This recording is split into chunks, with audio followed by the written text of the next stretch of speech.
Tonight on Gay Timeline, we are turning back the clock to London, 1885. The city of fog and gaslight, of Queen Victoria and her sprawling empire. A city where men in silk top hats walked past men in rags, where propriety was everything and scandal meant ruin. And in the heart of the West End, just off Tottenham Court Road, there was a townhouse at 19 Cleveland Street. Respectable address, unremarkable facade. Inside, teenage telegraph boys entertained aristocrats, military officers, and gentlemen who paid handsomely for what the law called an abominable crime. For 4 years, this brothel operated in plain sight. Then it all came crashing down. The scandal that followed would reach the doors of Buckingham Palace itself, threaten to topple the monarchy, and expose a truth Victorian England desperately wanted to ignore.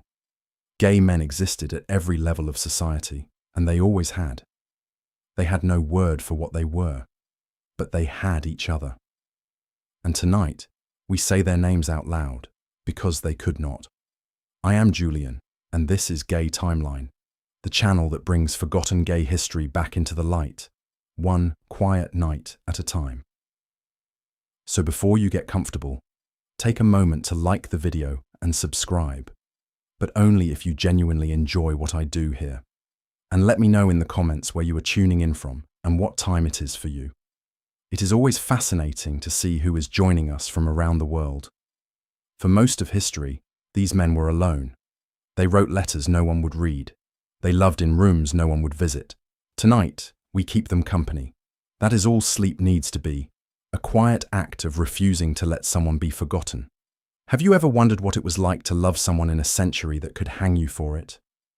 Have you ever wondered who the boys were, the ones who worked in places like Cleveland Street, the ones history reduced to a police file and a line in a scandal sheet? Have you ever wondered how a scandal could reach so high that newspapers refused to print the names involved? How close Victorian England came to a constitutional crisis because of a male brothel in a 3-story townhouse? What did those rooms look like? Who knocked on that door? What did they whisper to each other when the gas lamps were turned low and the street outside fell silent?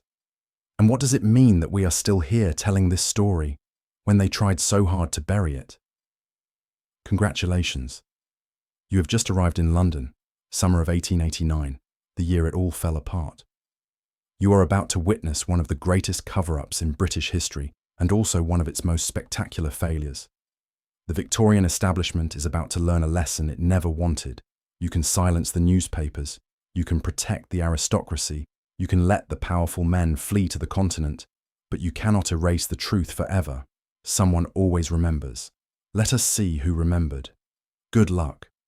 The house at 19 Cleveland Street was narrow and tall, the sort of building that leaned slightly as if tired from holding too many secrets. 3 stories of red brick with white-trimmed windows, tucked between a tobacconist and a lodging house for clerks.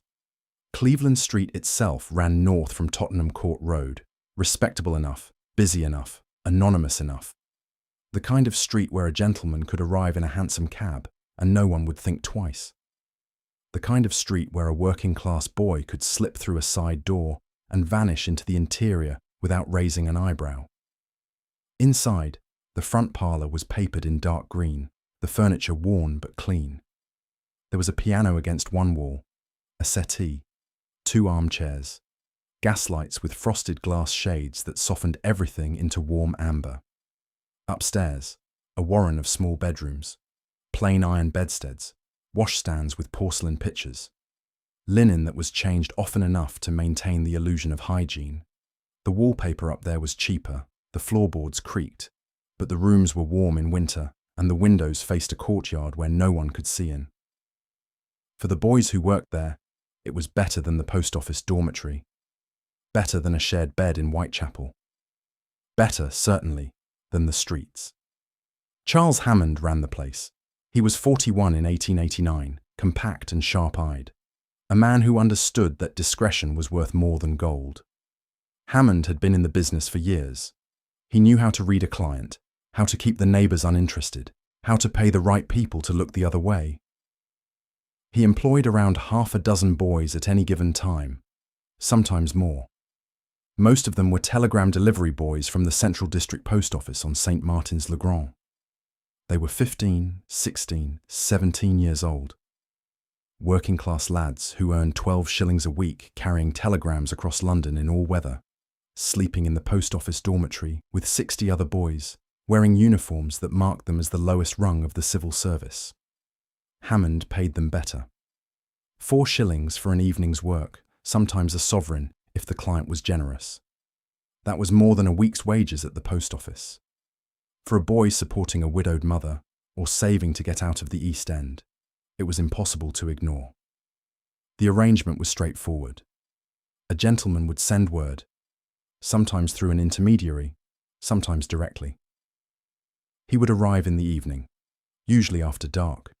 Hammond would greet him in the parlour, take his coat and hat, offer tea or something stronger. Then one of the boys would come down. The introduction was brief. The boy would lead the gentleman upstairs. An hour later, sometimes 2, the gentleman would leave. The boy would pocket his payment and return to the dormitory by midnight, or stay the night at Cleveland Street and go straight to work in the morning. No one asked questions. The neighbours thought Hammond ran a lodging house for post office boys, which was not entirely untrue. The boys themselves called it going to see Hammond. Their supervisors at the post office noticed they always seemed to have extra money, but post office boys often had side work, running errands, helping with deliveries, a bit of manual labour on Sundays. It was not unusual. What was unusual was how long it lasted. 4 years, perhaps longer. From at least 1885 to the summer of 1889, 19 Cleveland Street operated without serious trouble. That kind of longevity required more than discretion. It required protection, and Hammond had protection. He had clients who could not afford to see him arrested. The clientele at Cleveland Street formed a neat cross-section of Victorian society's upper tiers, which is precisely what made the eventual scandal so dangerous. There were military officers, captains and lieutenants from the Guards regiments stationed in London, men whose uniforms opened doors and whose names appeared in court circulars. There were clergymen, including at least one minister of the Church of England, whose sermons on moral purity drew large Sunday crowds. There were barristers, at least 2 members of Parliament, whose attendance was discreetly noted but never publicly confirmed. A few wealthy merchants and, most dangerously, several aristocrats with close ties to the royal family. The most prominent name, the one that would eventually dominate the scandal, was Lord Arthur Somerset.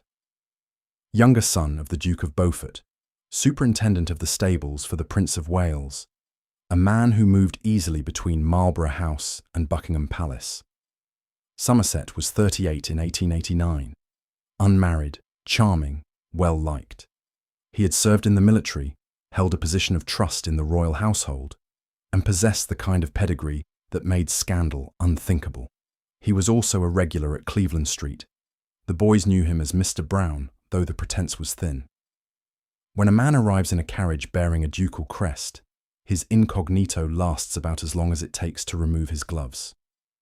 Somerset's visits were discreet but frequent, once a week, sometimes twice. He had his favourites among the boys: Henry Newlove, 18, dark-haired and slight, who worked as a telegram boy but spent more time at Cleveland Street than at the post office; Charles Swinskow, 16, shy and soft-spoken, who later testified he had been to Cleveland Street at least 20 times. Somerset was generous, always paid well, and treated the boys with a courtesy that stood out in an industry not known for kindness. Another frequent client was the Earl of Euston, Henry Fitzroy, heir to the Duke of Grafton, and a man whose lineage traced back to Charles II. Euston was older, gruffer, less charming than Somerset. He would later claim, loudly and often, that he had visited Cleveland Street only once, that he had been invited under false pretenses, that he had fled the moment he realized what sort of establishment it was. The boys remembered it differently. They remembered him coming back. There were others. A colonel from the Grenadier Guards, whose name never made it into the court transcripts. A young man connected to the diplomatic service who left for Constantinople the moment rumours started. An elderly baronet who paid extra for complete silence and got it. The precise number of clients is unknowable. Hammond kept no records, or if he did, they vanished with him. But the police would later estimate that at least 50 men had visited Cleveland Street during its operation, and that estimate was almost certainly low. It is worth pausing here to understand what these men were risking. The law in 1885 England was unambiguous. The Labouchere Amendment, passed as a last-minute addition to the Criminal Law Amendment Act just months before Cleveland Street opened, made gross indecency between men a crime punishable by up to 2 years of hard labour. The law was vague enough to cover nearly any sexual act between men, private or public. It was the law that would destroy Oscar Wilde a few years later. Before 1885, sodomy had been a capital crime, though hangings were rare by mid-century. Now it was merely imprisonment, but imprisonment with social death attached. A man convicted of gross indecency lost everything: his position, his reputation, his family, his place in society. He became unperson. The newspapers would print his name, his address, his occupation, and every detail of his crime in language designed to humiliate. His friends would cut him. His club would expel him. His relatives would change the subject when his name came up, or pretend he had never existed. For aristocrats and men of rank, the consequences were unthinkable, which meant, for most of them, the crime was also unthinkable. They did not see themselves as criminals. They saw themselves as men with certain tastes, certain needs, living in a society that refused to acknowledge those needs existed. Cleveland Street was not a den of vice. It was a necessity, a pressure valve, a place where the truth could exist, for an hour, behind closed doors. The boys saw it differently. For them it was work. Unpleasant work sometimes. Well-paid work, always. Most of them had been propositioned long before Hammond found them, by men in parks, in public lavatories, in the dim corridors of the post office dormitory itself. London in the 1880s was a city of 4 million people, and in any city that large, there are always men who desire other men and always younger men willing to meet that desire for money. Cleveland Street simply centralized the transaction and made it safer. Safer than the parks, where the police ran entrapment schemes. Safer than picking up men in pubs, where you might get robbed or worse. Hammond provided a roof, a bed, and clients who were too prominent to risk violence. Did the boys enjoy it? The trial transcripts suggest not particularly. They spoke about it the way servants speak about scrubbing floors. Work is work, money is money, you do what you must to survive. Some of the boys had regular clients they genuinely liked, Somerset especially. Others endured men they found repulsive and spent the money quickly, trying not to think about how they had earned it. None of them used the word gay. That word, in the sense we understand it, would not exist in England for another 60 years. Some of them would grow up to marry women and live outwardly conventional lives. Some would remain in the underground world of male prostitution until age or disease, or the law caught up with them. Some simply vanished from the records, which is its own kind of story. One boy who did not vanish was Charles Swinscow. 16 years old in the summer of 1889, pale and thin, with light brown hair and the nervous energy of someone who has learned early that the world is not kind.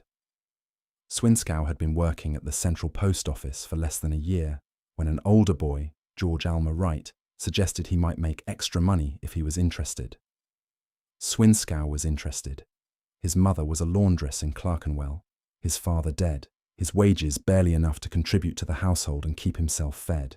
4 shillings for an evening sounded like a fortune. Wright brought him to Cleveland Street on a Thursday evening in late 1888. Hammond looked him over, asked a few questions, explained the arrangement. Swinscow was nervous but not entirely surprised. He had grown up in London. He knew there were men who paid boys for this. He had been approached before, in the lavatory at Farringdon Station, and turned it down because the man frightened him. Hammond did not frighten him. Hammond was businesslike, clinical, almost. This is the work, this is the payment, these are the rules. The main rule, tell no one. The second rule, if the police ever ask, you were here visiting a friend and nothing happened. The third rule, the clients are gentlemen and you will treat them as such and they will treat you well in return and everyone leaves happy. Swinscow went upstairs with his first client that night and came down 40 minutes later with 4 shillings in his pocket. He went back the following week and the week after. By the summer of 1889, he had been to Cleveland Street at least 20 times, mostly with Somerset, once with Euston, several times with men whose names he never learned. He was earning more from Hammond than from the post office, though he kept his post office job because leaving would raise questions. He told his mother he was doing extra messenger work in the evenings. She believed him, or pretended to, which in a working-class household amounted to the same thing. Another boy, Henry Newlove, was 18 and had been at Cleveland Street longer than Swinscoe. Newlove was good-looking in the way that appealed to a certain type of client. Dark, curly hair, bright eyes, a quick smile. He was clever too. He understood the game better than the younger boys. He knew that the men who came to Cleveland Street were vulnerable, and vulnerability was valuable. He never blackmailed anyone, because Hammond would have thrown him out instantly, but he knew how to ask for a little extra, a small favor, a letter of introduction for a better job someday. Somerset liked him especially. They talked sometimes after, about horses, about travel, about nothing important. Newlove had the gift of making the transaction feel less like a transaction, which was why he was Hammond's most requested boy. Newlove would later say he did not feel ashamed of the work. That was not quite true, but it was what he told himself to get through the days. Shame was a luxury for people with choices. Newlove had no choices, or none that seemed better than Cleveland Street, and so he folded the shame into a tight square and put it somewhere he did not have to look at it. Years later, when the scandal broke and his name appeared in every newspaper in England, the shame unfolded. But in 1889, walking to Cleveland Street on a warm summer evening, he felt only the pleasant anticipation of money about to be made. The unravelling began with a stolen postal order. 18 shillings, missing from the post office on Saturday, July 6, 1889. The chief clerk noticed the discrepancy during the weekly audit and reported it to the Postmaster General's office. An investigation was launched. The investigator, a man named Frederick Aberline, yes, the same Aberline who had worked the Whitechapel murders the previous year, began questioning the boys in the telegraph division. Within a week, he had a suspect, Charles Thomas Swinscoe, 16, telegram boy, light brown hair, nervous disposition. Swinscoe was called into the office and asked directly, "Did you take the postal order?" Swinscoe said no. Aberline did not believe him. He pressed. He pointed out that Swinscoe had been seen near the sorting area where the postal order went missing. He suggested that Swinscoe was spending more money than a 12-shilling-a-week telegram boy should have. Where was the money coming from?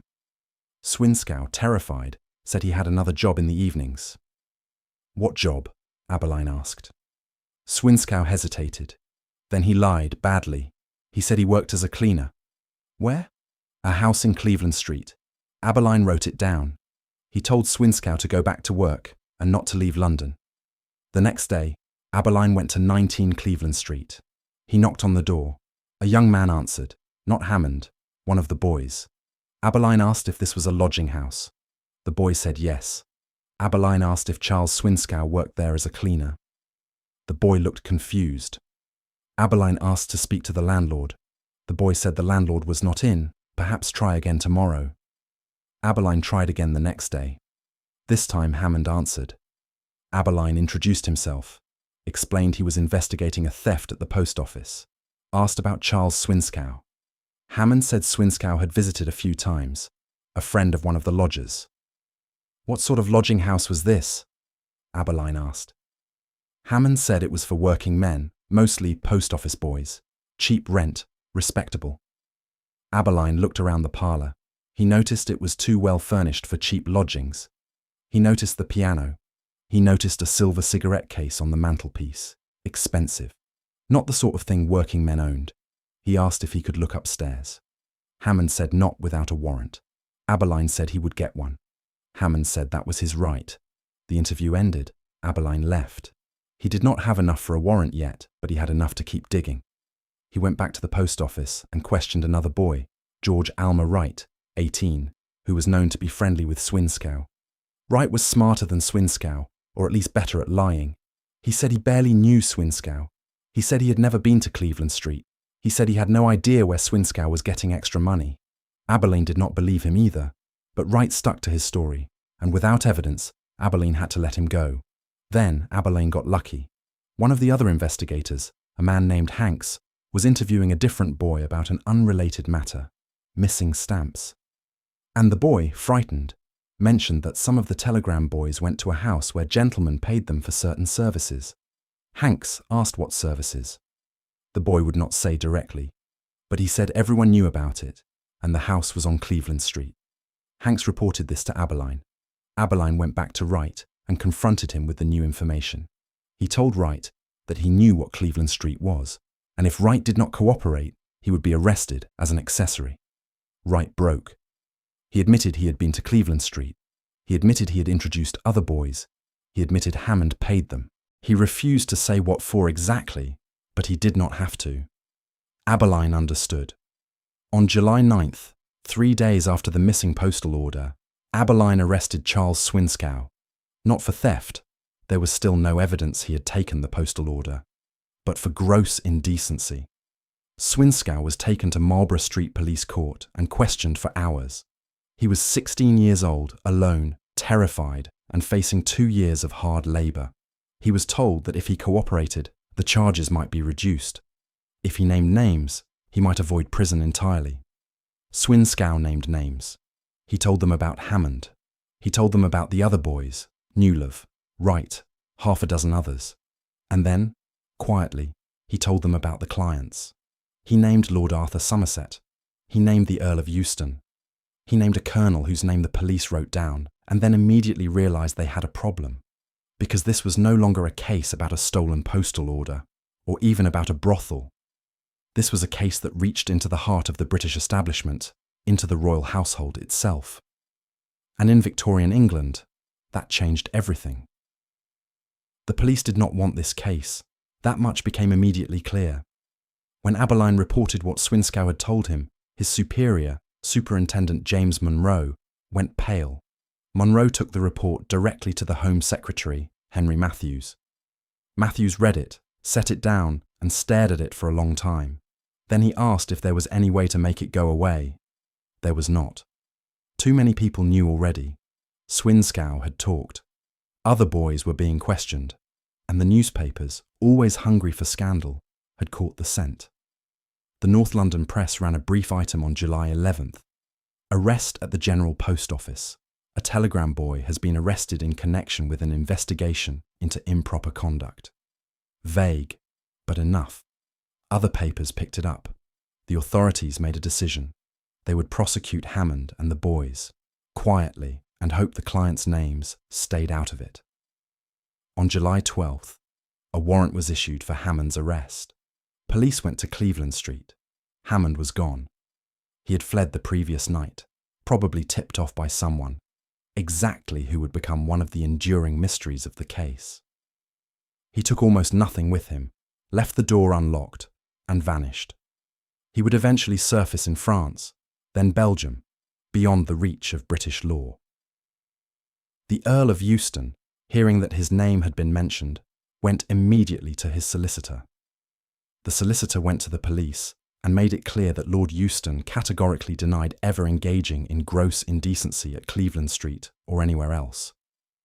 He had visited the house once, under a misapprehension, and left immediately upon realising its true nature. The police accepted this. They had no interest in prosecuting an earl. Lord Arthur Somerset was a more complicated problem. He was too prominent to ignore and too close to the Prince of Wales to prosecute without causing a constitutional crisis. The Prime Minister, Lord Salisbury, was informed. Salisbury consulted with the Prince of Wales's private secretary. A plan was formed. Somerset would be allowed to leave the country, quietly. He would not be arrested. In exchange, he would resign his position in the royal household and never return to England. Somerset agreed. On July 18th, less than 2 weeks after the investigation began, he left for France. He would spend the rest of his life in exile, moving between Paris and Monaco and Florence, never seeing England again. The boys were not so lucky. Swinskow and Wright were charged with gross indecency. Newlove, who had cooperated fully and named every client he could remember, was granted immunity in exchange for his testimony. Two other boys, Thomas Anning and Albert Fisher, were also charged. The trial was scheduled for September, to be held at the Old Bailey, and the authorities prayed it would be brief and unnoticed. It was neither. The newspapers broke the story wide open on September 16th, 1889. Not the respectable papers, the Times and the Telegraph, buried it in small paragraphs deep inside, language so oblique you would need a dictionary of euphemism to understand what they were describing. But the radical press had no such scruples. The North London Press, edited by a man named Ernest Park, ran the headline, "The West End Scandals, Arrest of a Peer." The article named no names, not yet, but it described in careful detail a house where telegraph boys met aristocrats, where money changed hands for acts the law called abominable, and where certain highly placed individuals had been allowed to flee the country rather than face justice. Park was 31, thin and intense, with the righteous fury of a man who believed the upper classes had gotten away with murder for too long. He had been investigating Cleveland Street for weeks, talking to boys the police had not bothered to interview, piecing together a story of protection and privilege that made his blood boil. His article did not name Lord Arthur Somerset or the Earl of Euston, not directly. It said, "a man of title and a peer of the realm," and let readers fill in the gaps. London, being London, filled them in immediately. Within days, other papers picked it up. Reynolds's newspaper ran a longer piece, titled "Scoundrels and Post Office Boys." The Pall Mall Gazette, which had made its name 5 years earlier exposing child prostitution in London, returned to familiar territory with an editorial asking why the clients of Cleveland Street were allowed to vanish while the boys faced prosecution. Even Labouchere's own paper, Truth, weighed in. Ironic, given that it was Labouchere's amendment that had made the acts at Cleveland Street illegal in the first place. The coverage was careful, coded, dancing around the law that made it criminal to publish obscene material. But everyone understood. The government panicked. Prime Minister Salisbury convened an emergency meeting with the Home Secretary, the Attorney General, and the Prince of Wales's private secretary. The question was simple: how to contain this before it reached the palace itself? Because there was another name, one that had been whispered but not yet printed, one that made even hardened politicians go quiet. Prince Albert Victor, eldest son of the Prince of Wales, second in line to the throne, known to his family as Eddie. Eddie's name had come up once, briefly, during the questioning of Charles Swinscow. Swinscow said he had seen a young man at Cleveland Street who looked like the prince, though he could not be certain. Henry Newlove, when pressed, said he had heard from another boy that someone connected to the royal family had visited, but Newlove had not seen him personally. George Wright refused to say anything about it at all. The evidence was thin, contradictory, and almost certainly false. Eddie was known to prefer women. He would later propose to Princess Mary of Teck, though he would die before the wedding. But evidence did not matter. Rumour mattered. And if the newspapers got hold of the rumour that the heir to the throne had visited a male brothel, the monarchy itself could fall. The Attorney General, Sir Richard Webster, made the decision. There would be no public inquiry. The trial of the boys would proceed, but it would be handled quietly, with minimal press access. Any journalist who printed allegations about royal involvement would be prosecuted for criminal libel. As for Lord Somerset and the Earl of Euston, they were beyond reach. Somerset in exile, Euston protected by his title and his categorical denials. The case would be closed as quickly and quietly as possible. It did not work out that way. The trial of Charles Swinscow and George Wright opened at the Old Bailey on September 18th, 1889, before a judge who clearly wished he were anywhere else. The courtroom was small, stuffy, packed with journalists who had been told they could attend but not take notes. They took notes anyway. The prosecution was handled by a man named Hamilton Cuff, who presented the case as a straightforward matter of gross indecency between the defendants and unnamed others. The defence was almost non-existent. Both boys had already confessed, and their solicitors were court-appointed men who barely tried. Swinscow took the stand first. He was 16, looked younger, and cried through most of his testimony. He admitted he had gone to Cleveland Street. He admitted he had been paid. He admitted acts of gross indecency with multiple men. The prosecutor asked if he could name any of the men. Swinskow named Hammond, already fled. He named Wright, sitting beside him in the dock. And then, in a voice so quiet the judge had to ask him to repeat himself, he named Lord Arthur Somerset. The courtroom erupted. The judge gavelled for silence. The prosecutor moved quickly to the next question, but it was too late. The name was out there, in open court, on the record. Every journalist in the room had heard it. By evening, it would be in every newspaper in London. The defence solicitor, trying to salvage something, asked Swinskow if he had been coerced. Swinskow said no. He had needed the money. His mother was poor. He had thought it would only be once or twice. The solicitor asked if Hammond had forced him to continue. Swinskow said no, Hammond had never forced anyone. The solicitor, realising he was making it worse, sat down. George Wright's testimony was shorter and angrier. He was 18, old enough to understand he was being made a scapegoat, young enough to still be shocked by it. He admitted everything Swinskow had admitted, but refused to name clients beyond Hammond. The prosecutor pressed. Wright said he did not remember their names, which was obviously a lie. The prosecutor threatened him with additional charges. Wright said he genuinely did not know who most of them were. They had used false names, they had come in the dark. He had been there to earn money, not to take a census. The judge, losing patience, told Wright he was not helping himself. Wright said he was aware of that. The jury deliberated for less than an hour. Both boys were found guilty of gross indecency. The sentence, 4 months of hard labour for Swinskow, 9 months for Wright. Light sentences, considering the maximum was 2 years, and clearly designed to close the case quickly. The boys were led away. The journalists filed out and ran for their offices. By the next morning, every newspaper in England knew the name Lord Arthur Somerset had been spoken in court. Most of them still did not print it. Libel law was strict, and Somerset had not been charged with anything. But the North London press had no such hesitation. Ernest Park's next issue ran the headline, "Why has Lord Arthur Somerset not been arrested?" The article laid out everything: Somerset's visits to Cleveland Street, his position in the royal household, his convenient departure to France. It stopped just short of accusing the government of a cover-up, but only just. The establishment's response was swift and brutal. On September 25th, the Earl of Euston walked into the offices of the North London Press and demanded to see Ernest Park. Euston was a large man, red-faced, used to getting his way. He told Park that if the paper printed his name in connection with Cleveland Street, he would sue for libel. Park, who had been waiting for this, smiled. He said the paper had not printed Euston's name, yet. But if Lord Euston would like to confirm he had visited Cleveland Street, Park would be happy to include his denial in the next issue. Euston, realising he had walked into a trap, left.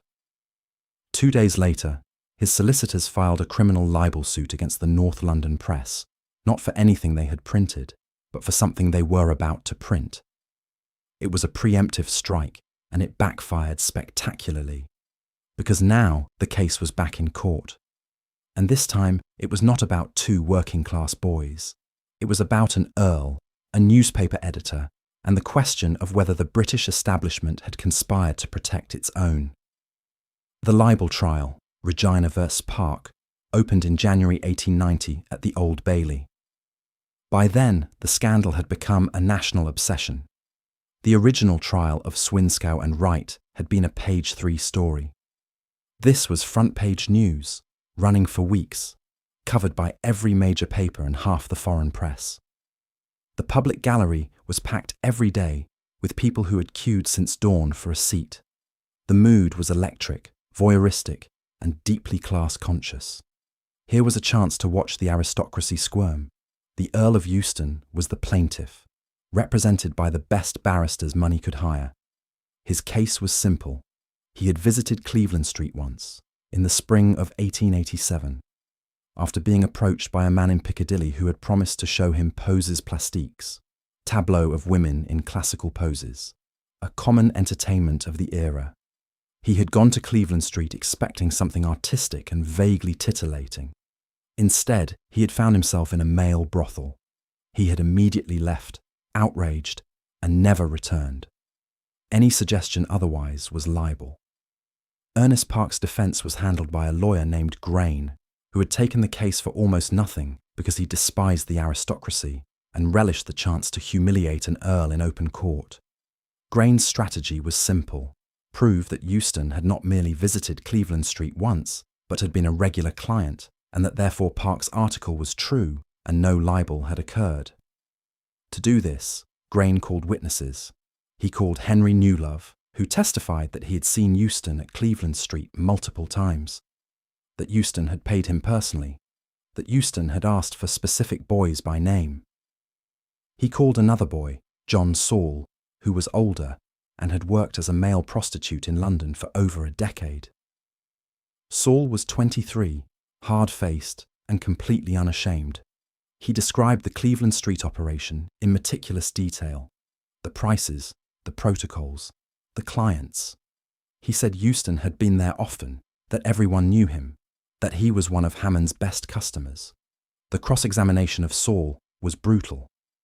Euston's barrister painted him as a criminal, a liar, a moral degenerate whose testimony could not be trusted. Saul did not flinch. He admitted he was a prostitute.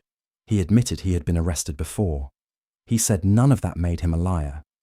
He said he remembered Euston clearly because Euston had once complained about the quality of the boys Hammond was employing and demanded better. The courtroom gasped. Euston went red. Then Grain called Charles Hammond, or tried to.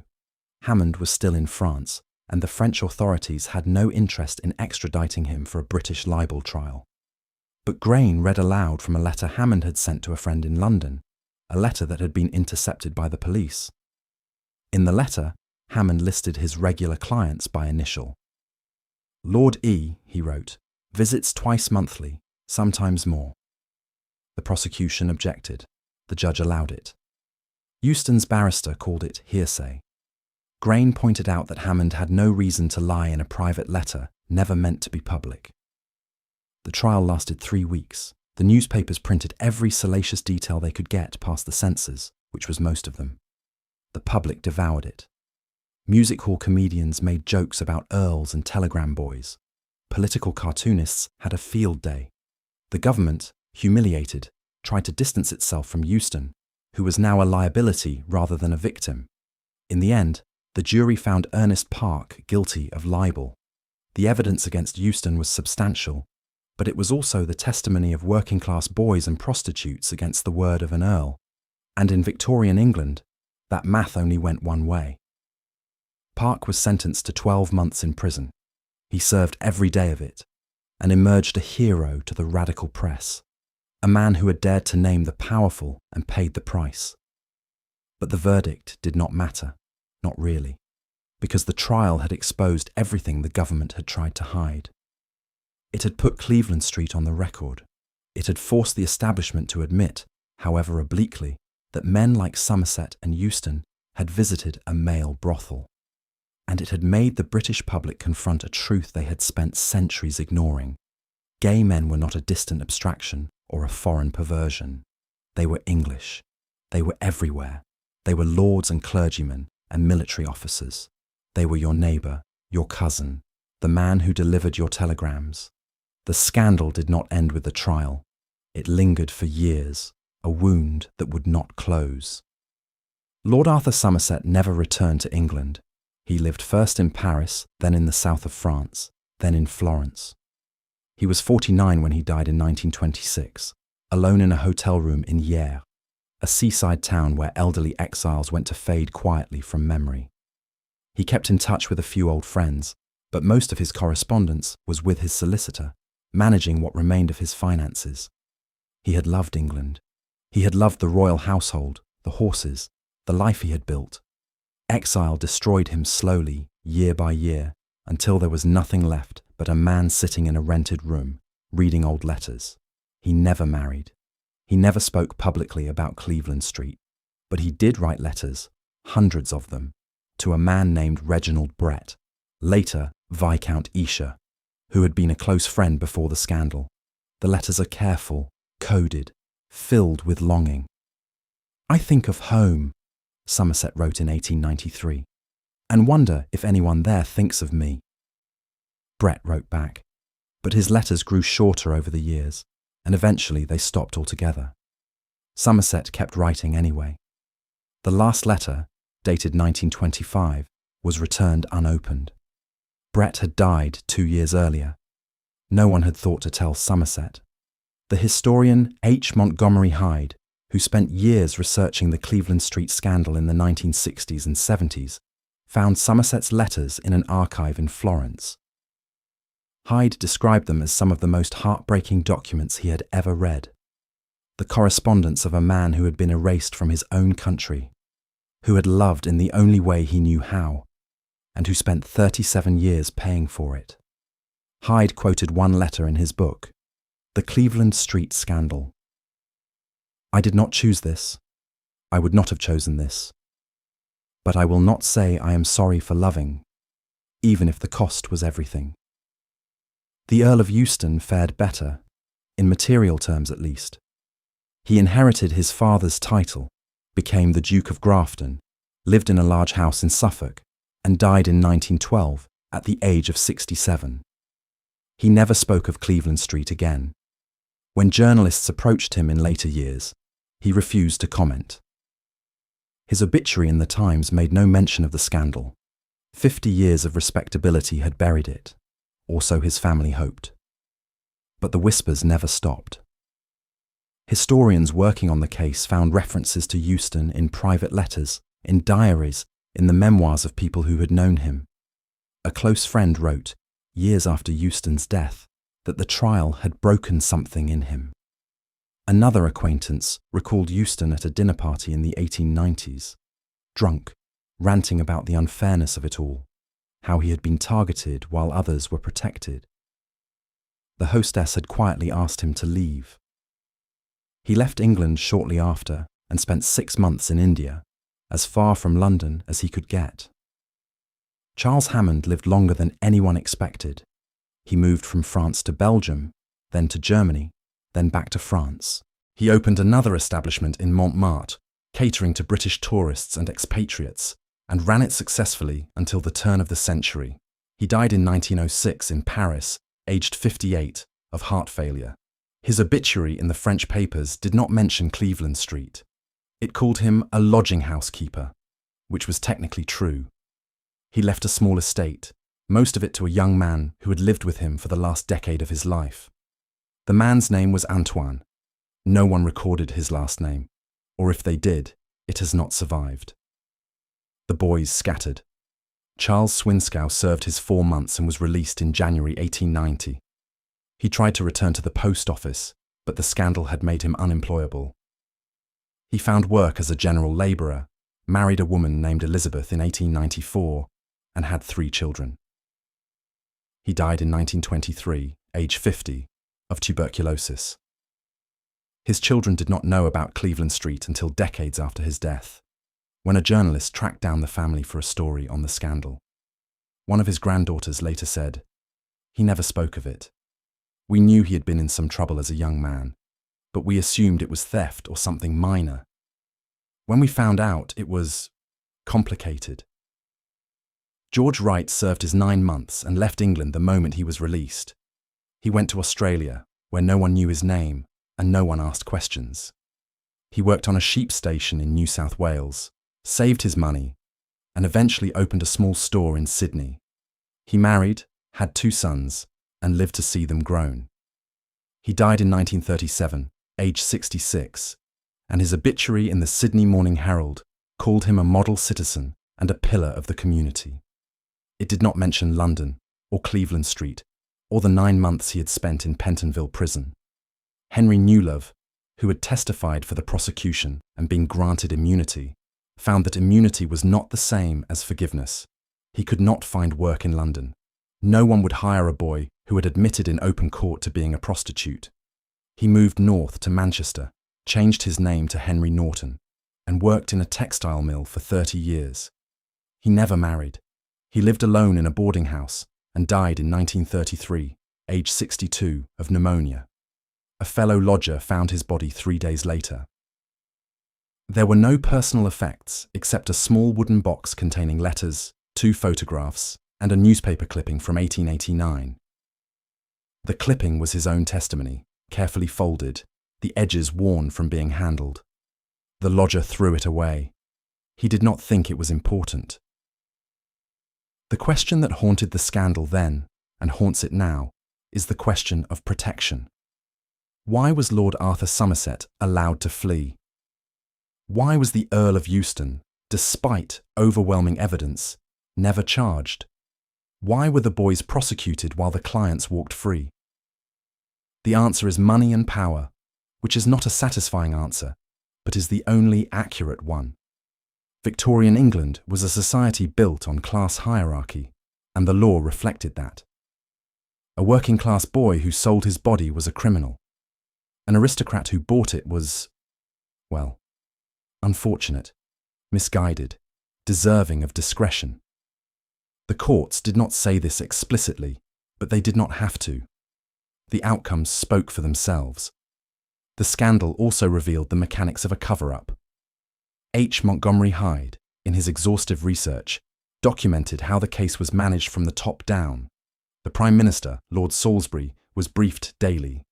The Home Secretary, Henry Matthews, personally intervened to delay warrants and minimise press access. The Prince of Wales's private secretary, Francis Knollys, worked behind the scenes to ensure no connection was drawn between Cleveland Street and the royal family. Documents were lost. Witnesses were discouraged from testifying. Evidence vanished. None of this was illegal exactly. It was simply how power worked. When the interests of the state aligned with the interests of the powerful, the machinery of justice became flexible. Laws were enforced selectively. The boys went to prison. The men who had paid them went to Paris. But the scandal also marked a turning point. It was one of the first times in British history that the cover-up became a bigger story than the crime. The public, reading about Somerset's escape and Euston's trial, understood that they were being lied to. They understood that there was one law for the rich and another for the poor. The radical press seized on this, and the Cleveland Street scandal became a rallying cry for reform. It would be decades before those reforms arrived. Gross indecency remained a crime until 1967. Men continued to be arrested, imprisoned, and destroyed for loving other men. But Cleveland Street planted a seed. It made the injustice visible. It made the hypocrisy undeniable. And it gave future generations of gay men a story to point to, a story that said, "This is what they did to us. This is what they tried to hide, and we did not let them." There is one more name to mention, one more thread to pull, and it is the thread that nearly brought down the monarchy. Prince Albert Victor, Eddie, the young man whose name was whispered but never proven. Was he at Cleveland Street? Almost certainly not. The evidence is thin to the point of transparency. One boy said he thought he saw someone who looked like the prince. Another boy said he had heard the prince's name mentioned. That is all. No one placed him in the house. No one took money from him. No one testified to anything concrete. But the rumour was enough. Because Eddie was not popular. He was considered dim, lazy, unsuited for the throne. His own family worried about him. His father, the Prince of Wales, later Edward VII, had already weathered multiple scandals and knew that one more might be fatal. When Eddie's name came up in connection with Cleveland Street, the palace went into crisis mode. Eddie was sent away, first to India, then to a series of royal duties designed to keep him out of London and out of the newspapers. His letters from this period, preserved in the royal archives, show a young man bewildered by his sudden exile. He wrote to his mother, Princess Alexandra, asking why he could not come home. She wrote back vague reassurances and did not answer the question. Eddie never knew the full extent of the scandal or the danger it posed. He died in 1892, aged 28, of influenza, and with him died the last direct threat to the monarchy from Cleveland Street. His younger brother George became heir and eventually king. The crisis passed, but the rumours did not. For over a century, historians and conspiracy theorists have debated Eddie's involvement. Some claim he was guilty and the evidence was destroyed. Others claim he was innocent and the whole thing was a smear campaign by Republicans who wanted to discredit the monarchy. The truth is probably simpler. He was an awkward, isolated young man whose name was weaponized by a scandal he had nothing to do with. Theo Aronson, who wrote the most thorough biography of Eddie in 1994, concluded that the Cleveland Street rumours were almost certainly false. Aronson pointed out that Eddie's diaries from the period, still held in the Royal Archives, show no gaps, no suspicious absences, no indication he was anywhere near Cleveland Street during the time it operated. Aronson also noted that Eddie was closely supervised by his household, far more so than Somerset or Euston, and that sneaking away to a Fitzrovia brothel would have been nearly impossible. But Aronson also acknowledged something important. It did not matter if Eddie was guilty. What mattered was that people believed he might be. And that belief, however unfounded, revealed how fragile the monarchy's authority really was. One scandal, one name, one rumour, and the throne itself was at risk. The establishment learned its lesson. Future royal scandals would be managed more carefully. The press would be brought inside the tent, not left outside throwing stones. And gay men in positions of power would be watched, controlled, and when necessary, quietly removed before they became a problem. Cleveland Street was a warning. The establishment heeded it. The cost was generations of gay men living in fear. The trial of Ernest Park revealed something the prosecution had not anticipated: the existence of documentation. Charles Hammond, it turned out, had been more careful than anyone realised.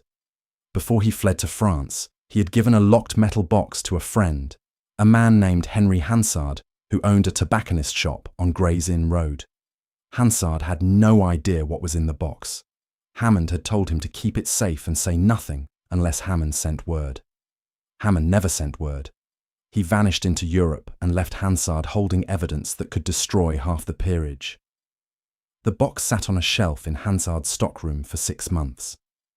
Then, in early 1890, after the Park trial had made Cleveland Street the most famous address in England, Hansard grew nervous.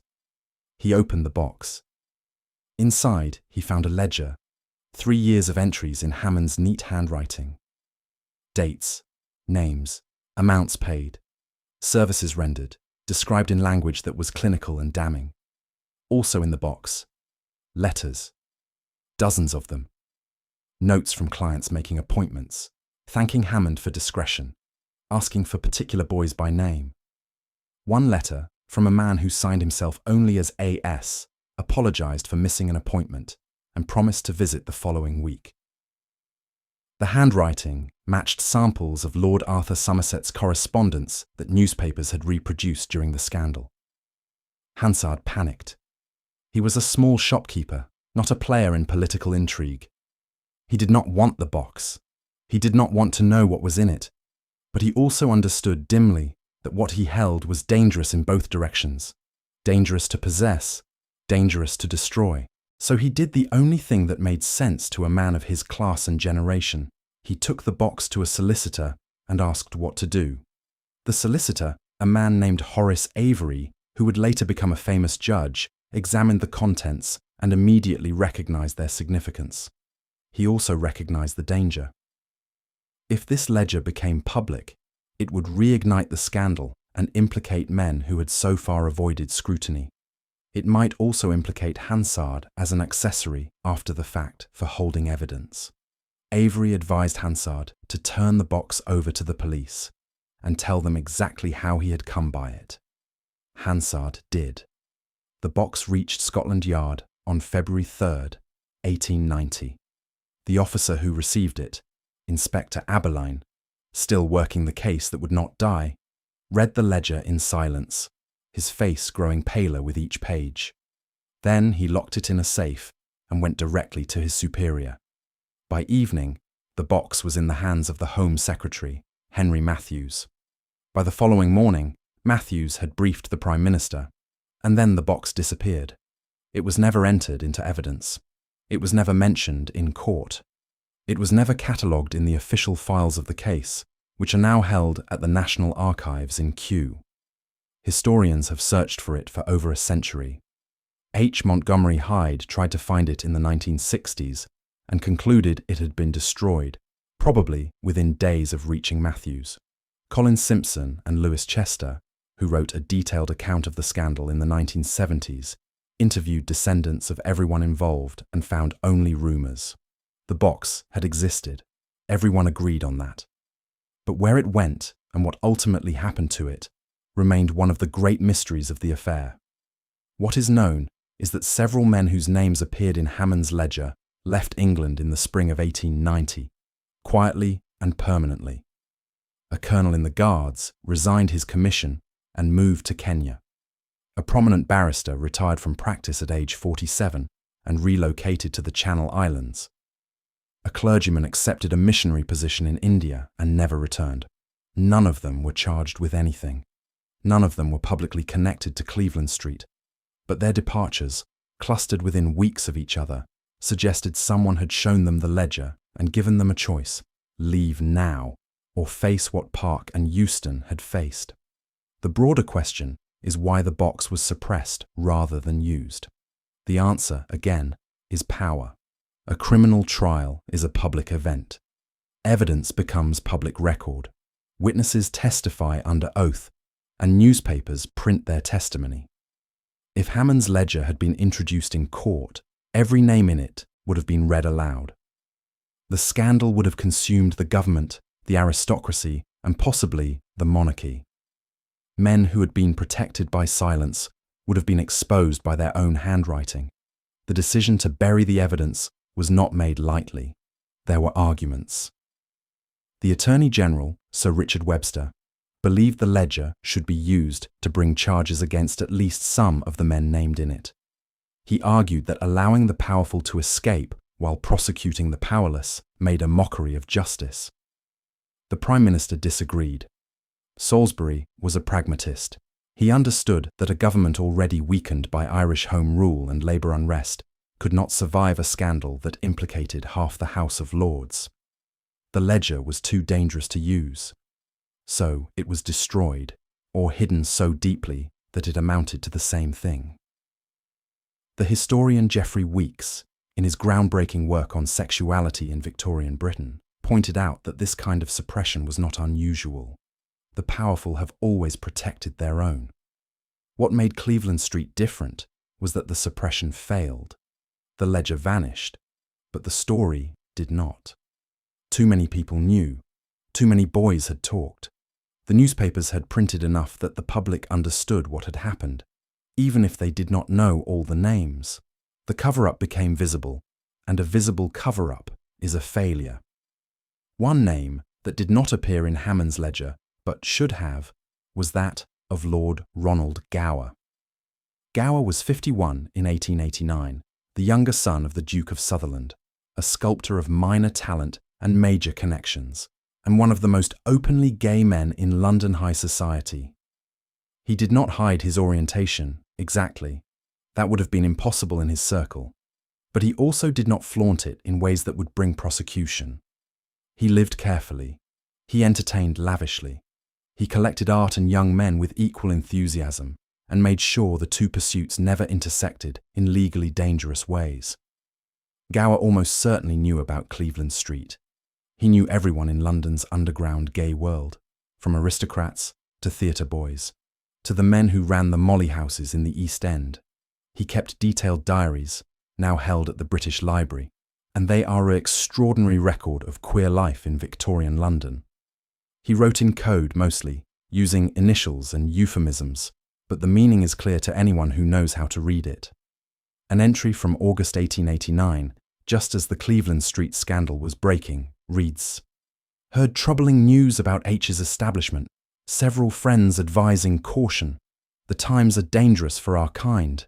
H was almost certainly Hammond, and the friends advising caution were men who knew Gower's habits, and feared he might be implicated. He was not implicated. Gower was careful, and he was also far too prominent to prosecute without ironclad evidence. He had sculpted a statue of Shakespeare that stood in Stratford-upon-Avon. He had written books on art that sold well. He moved in circles that included Tennyson, Browning, and half the cabinet. Arresting Lord Ronald Gower would have been politically unthinkable, and everyone knew it, including Gower himself. But the scandal frightened him. His diary entries from late 1889 and early 1890 show a man suddenly aware of his vulnerability. He stopped entertaining young men at his home. He burned several boxes of correspondence.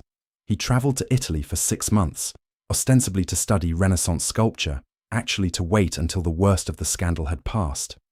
When he returned to London in the summer of 1890, he was more circumspect.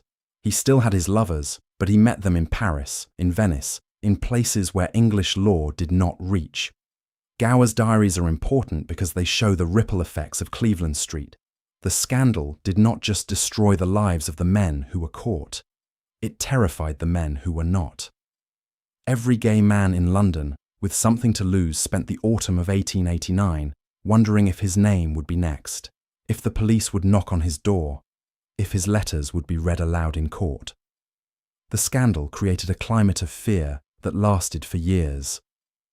Neil Bartlett, who wrote a beautiful book about Oscar Wilde and the London gay world of the 1890s, described Cleveland Street as the earthquake that everyone felt but no one wanted to admit had happened. The ground had shifted. Men who had thought themselves safe realized they were not. The Molly's houses closed, or moved, or became more secretive. The parks where men met became more dangerous, patrolled more heavily. The language men used to find each other became more coded, more cautious. Cleveland Street taught gay men in London that visibility meant death, and that lesson lasted until the 1960s. There is a moment in the trial transcripts that has haunted me since I first read it, and it is a moment so small it is easy to miss. George Wright, testifying during the Park libel trial, was asked by the defense barrister why he had gone to Cleveland Street in the first place. Wright said he had needed the money. The barrister pressed, but why that kind of work? Why not find a second job, legal work, respectable work? Wright paused.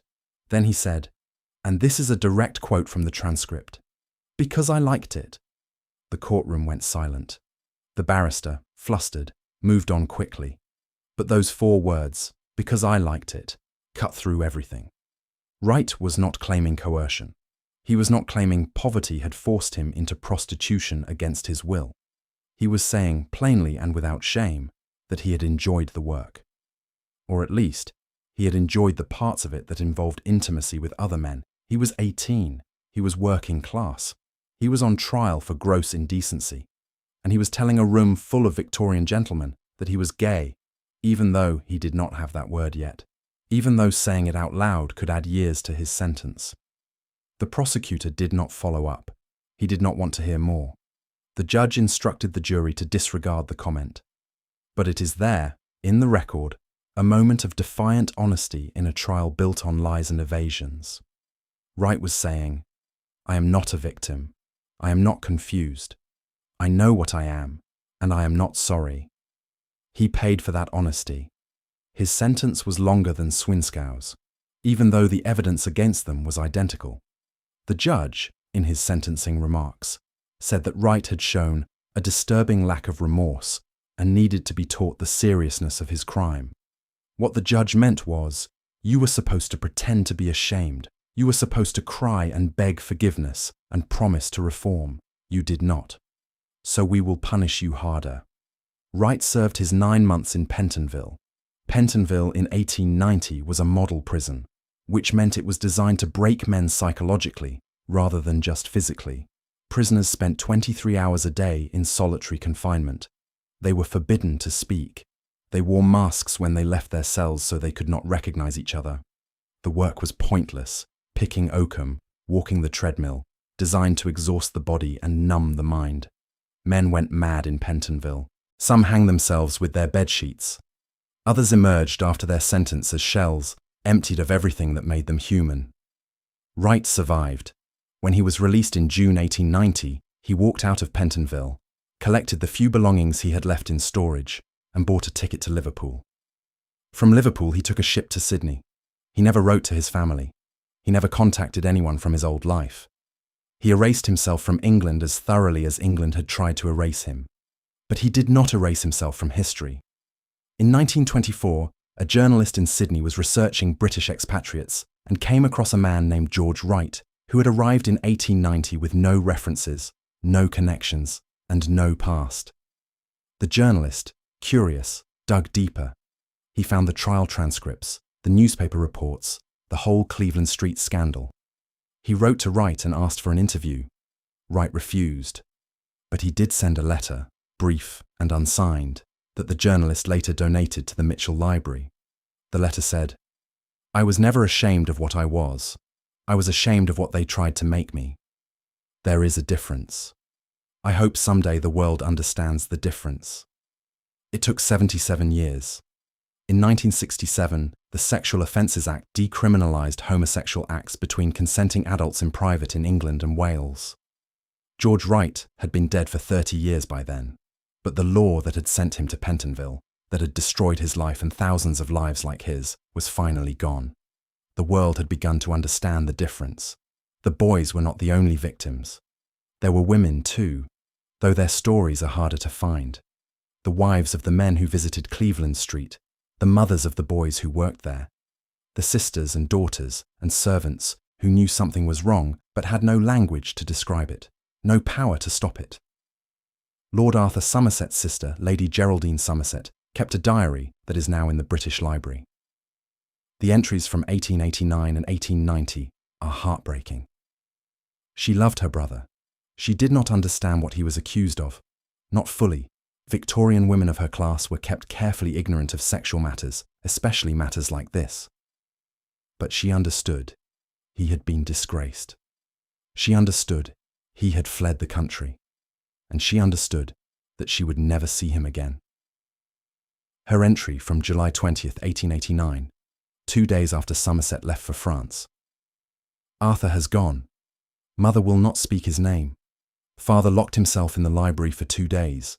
I am told he has done something unforgivable, but no one will tell me what. I wrote to him. I do not know if the letter will reach him. I do not know if he will write back. He did write back, months later. Lady Geraldine's diary does not record what the letter said, only that she received it and that it made her cry. She wrote, "I do not understand what he has done, but I understand that he is in pain, and that is enough. He is my brother. I will not abandon him, even if everyone else does." She kept writing to him for 37 years, until his death in 1926. Most of the letters were returned unopened. The family had forbidden contact, and the postal service in France was instructed not to deliver mail from England to Somerset's address. But Lady Geraldine kept writing anyway, letters that piled up in the dead letter office, letters that no one would ever read. After her death in 1931, her executors found hundreds of unsent letters in a trunk in her attic. They were destroyed, as per her instructions. She did not want anyone to know how much she had loved a brother the world had decided to forget. The mothers of the boys suffered differently. Charles Swinscoe's mother, when she learned what her son had been doing, fell ill with what the family doctor called nervous prostration. She could not work for 3 months. The family nearly starved. When Swinscoe was released from prison, she refused to let him return home. Not because she did not love him, she did, desperately, but because the neighbours knew. They knew her son had been convicted of gross indecency. They knew what that meant, or thought they did. If he came home, the family would be ruined. So he lived elsewhere, and visited rarely, and the relationship between mother and son never recovered. George Wright's mother never knew. He did not tell her he was leaving England. He did not tell her where he was going. He wrote her one letter from Sydney, 6 months after he arrived, saying only that he had found work and was well. He did not give a return address. She wrote back, "Care of general delivery," but there is no record he ever picked up the letter. She died in 1903, believing her son had abandoned her for no reason. It was kinder than the truth. Henry Newlove's mother knew everything. She had known for years. Newlove had never been good at hiding things, and his mother was not naive. When the police came to their flat in Islington to question him, she told them he was not home. Then she went to Cleveland Street herself, found Hammond, and demanded to know what he had involved her son in. Hammond, to his credit, told her the truth. She slapped him. Then she asked how much he would pay for her silence. Hammond, surprised, asked what she meant. She said, "I will not go to the police, I will not testify. But you will pay my son double from now on, or I will burn your house down." Hammond paid. Mrs. Newlove was a laundress, 43 years old, with rheumatism in her hands and no illusions about the world. She knew her son was breaking the law. She also knew that the men who paid him were breaking the law, and that those men would never be punished. If her son was going to take that risk, he would be paid fairly. She was protecting him the only way she knew how. When the scandal broke and Newlove was called to testify, Mrs. Newlove went with him to court. She sat in the gallery every day, knitting, staring down anyone who looked at her son with disgust. When Newlove finished his testimony and stepped down, she stood up and led him out of the courtroom with her head high. A reporter for the Daily Chronicle described the scene. The boy's mother, a woman of the working class, showed more dignity in that moment than half the peers in the gallery. She died in 1901. Newlove, by then living in Manchester under a false name, did not attend the funeral. He could not risk being recognised, but he sent money, enough to pay for the service and the headstone. The headstone reads, "Elizabeth Newlove, beloved mother." He had wanted to add, "who loved her son even when the world did not." The stonemason talked him out of it. "Too many questions," the mason said. "Better to keep it simple." So it was kept simple, and Elizabeth Newlove was buried with half her story untold. The legal aftermath of Cleveland Street dragged on for years. Charges were filed, dropped, refiled. Evidence appeared and disappeared. Witnesses recanted, then recanted their recantations. It was a mess, and it was designed to be a mess, because a mess is hard to follow and a complicated case is easy to bury. 2 more boys were charged in 1890, Thomas Anning, 17, and Albert Fisher, 16. Both had worked at Cleveland Street. Both had been named by Swinskow during his testimony. Both were arrested, tried, and convicted. Anning received 6 months. Fisher received 4. Neither appealed. They served their time and vanished from history. No records survive of what became of them.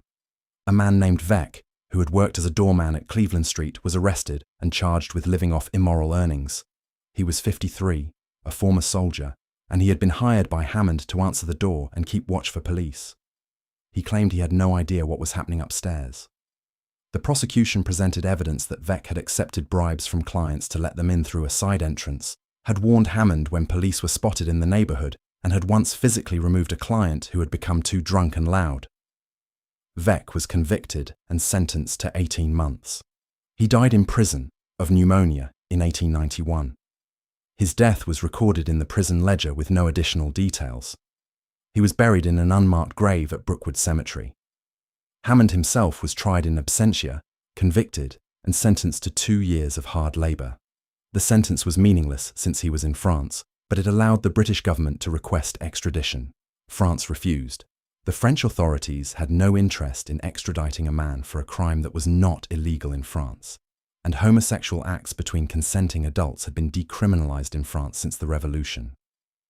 Hammond lived in Paris for another 16 years, ran a small café near Montmartre, and died quietly in 1906. Lord Arthur Somerset, also tried in absentia, was convicted and sentenced to 1 year. Again, the sentence was symbolic. The British government issued a warrant for his arrest that remained active until his death. Somerset could never return to England without being immediately imprisoned. He died in exile, stateless and forgotten, in 1926.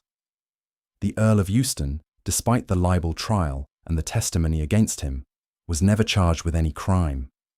He lived another 22 years, inherited his father's dukedom, and was buried in the family vault at Euston Hall. His tombstone makes no mention of Cleveland Street. His descendants spent decades trying to rehabilitate his reputation and to some extent they succeeded. Modern biographies of the Grafton family mention the scandal, but frame it as a case of mistaken identity or malicious prosecution. The boys who testified against him are dismissed as unreliable witnesses, their testimony tainted by their criminal status. History, written by the powerful, is generous to the powerful. But the boys are still there, in the transcripts, saying what they saw. Their words remain. And words, once spoken in a court of law, cannot be fully erased. In 1895, 6 years after Cleveland Street, Oscar Wilde was arrested for gross indecency. The trial was a sensation. The newspapers covered every detail. The public, titillated and horrified, followed it obsessively. Wilder was convicted and sentenced to 2 years of hard labor. He served the full sentence, mostly in Reading jail, and emerged broken. He died in exile in Paris in 1900, penniless and forgotten at age 46. The parallels between Wilde's case and Cleveland Street are striking. Both involved men of prominence, both involved gross indecency, both became public spectacles.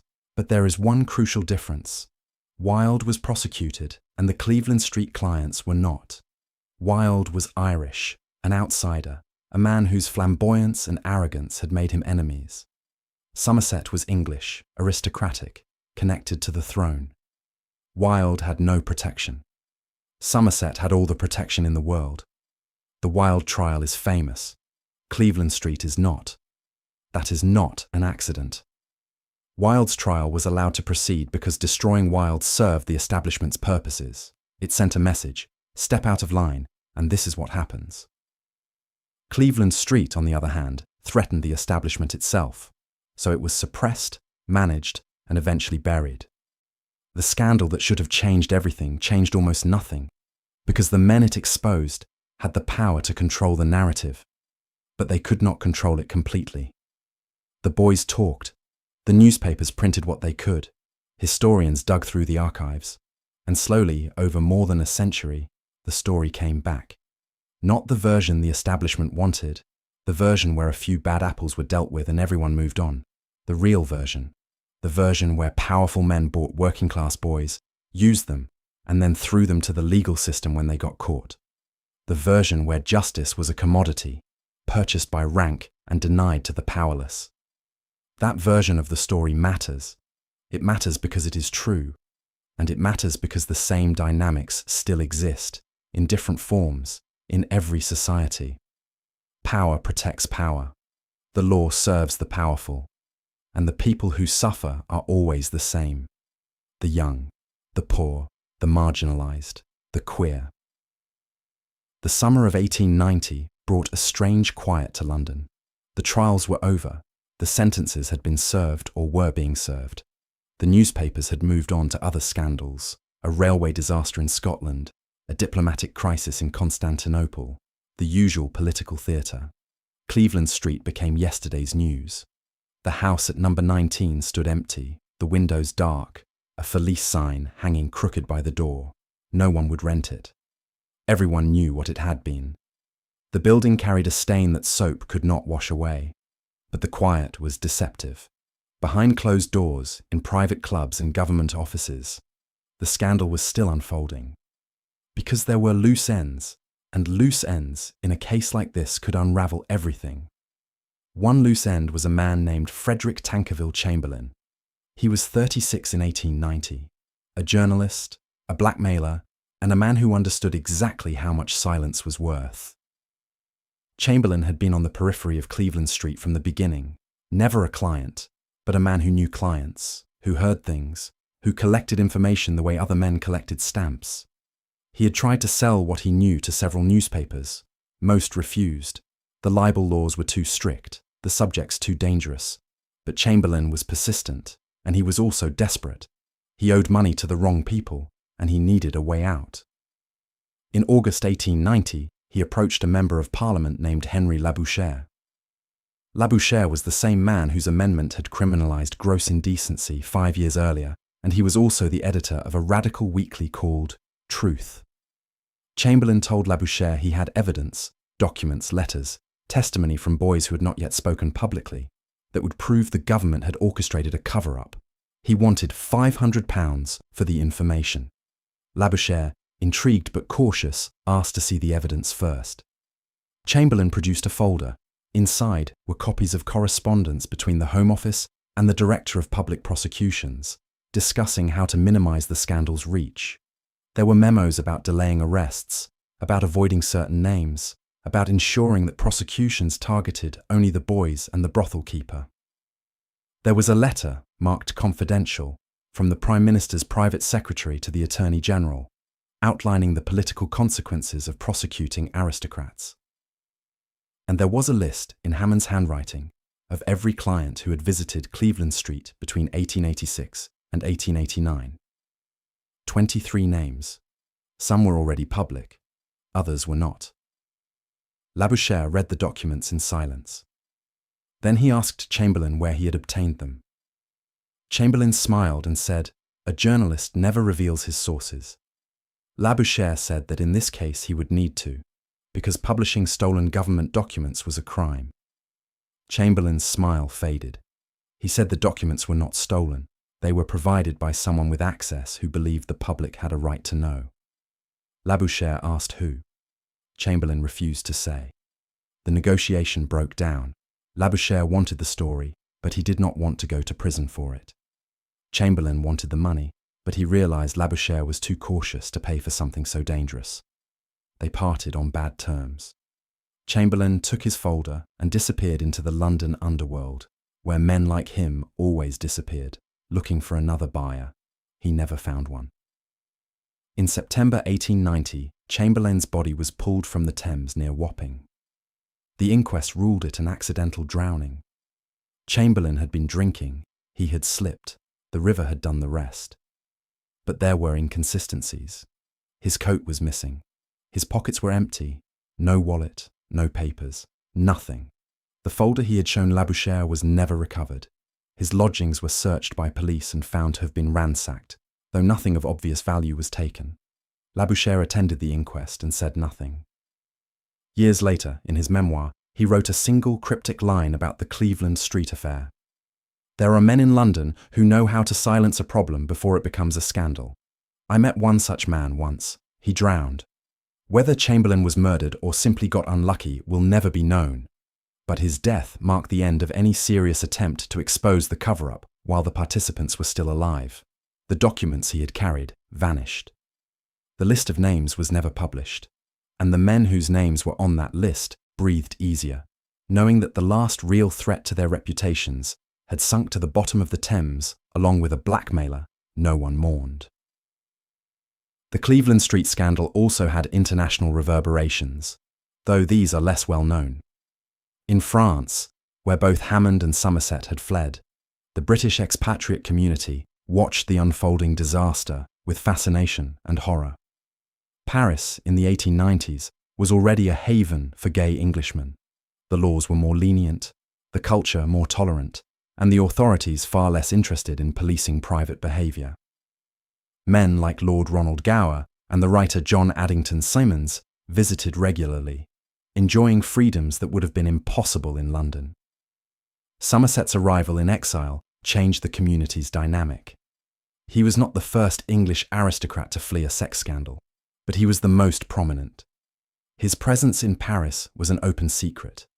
The French newspapers, less constrained by libel law than their British counterparts, printed his name freely and described his circumstances in detail.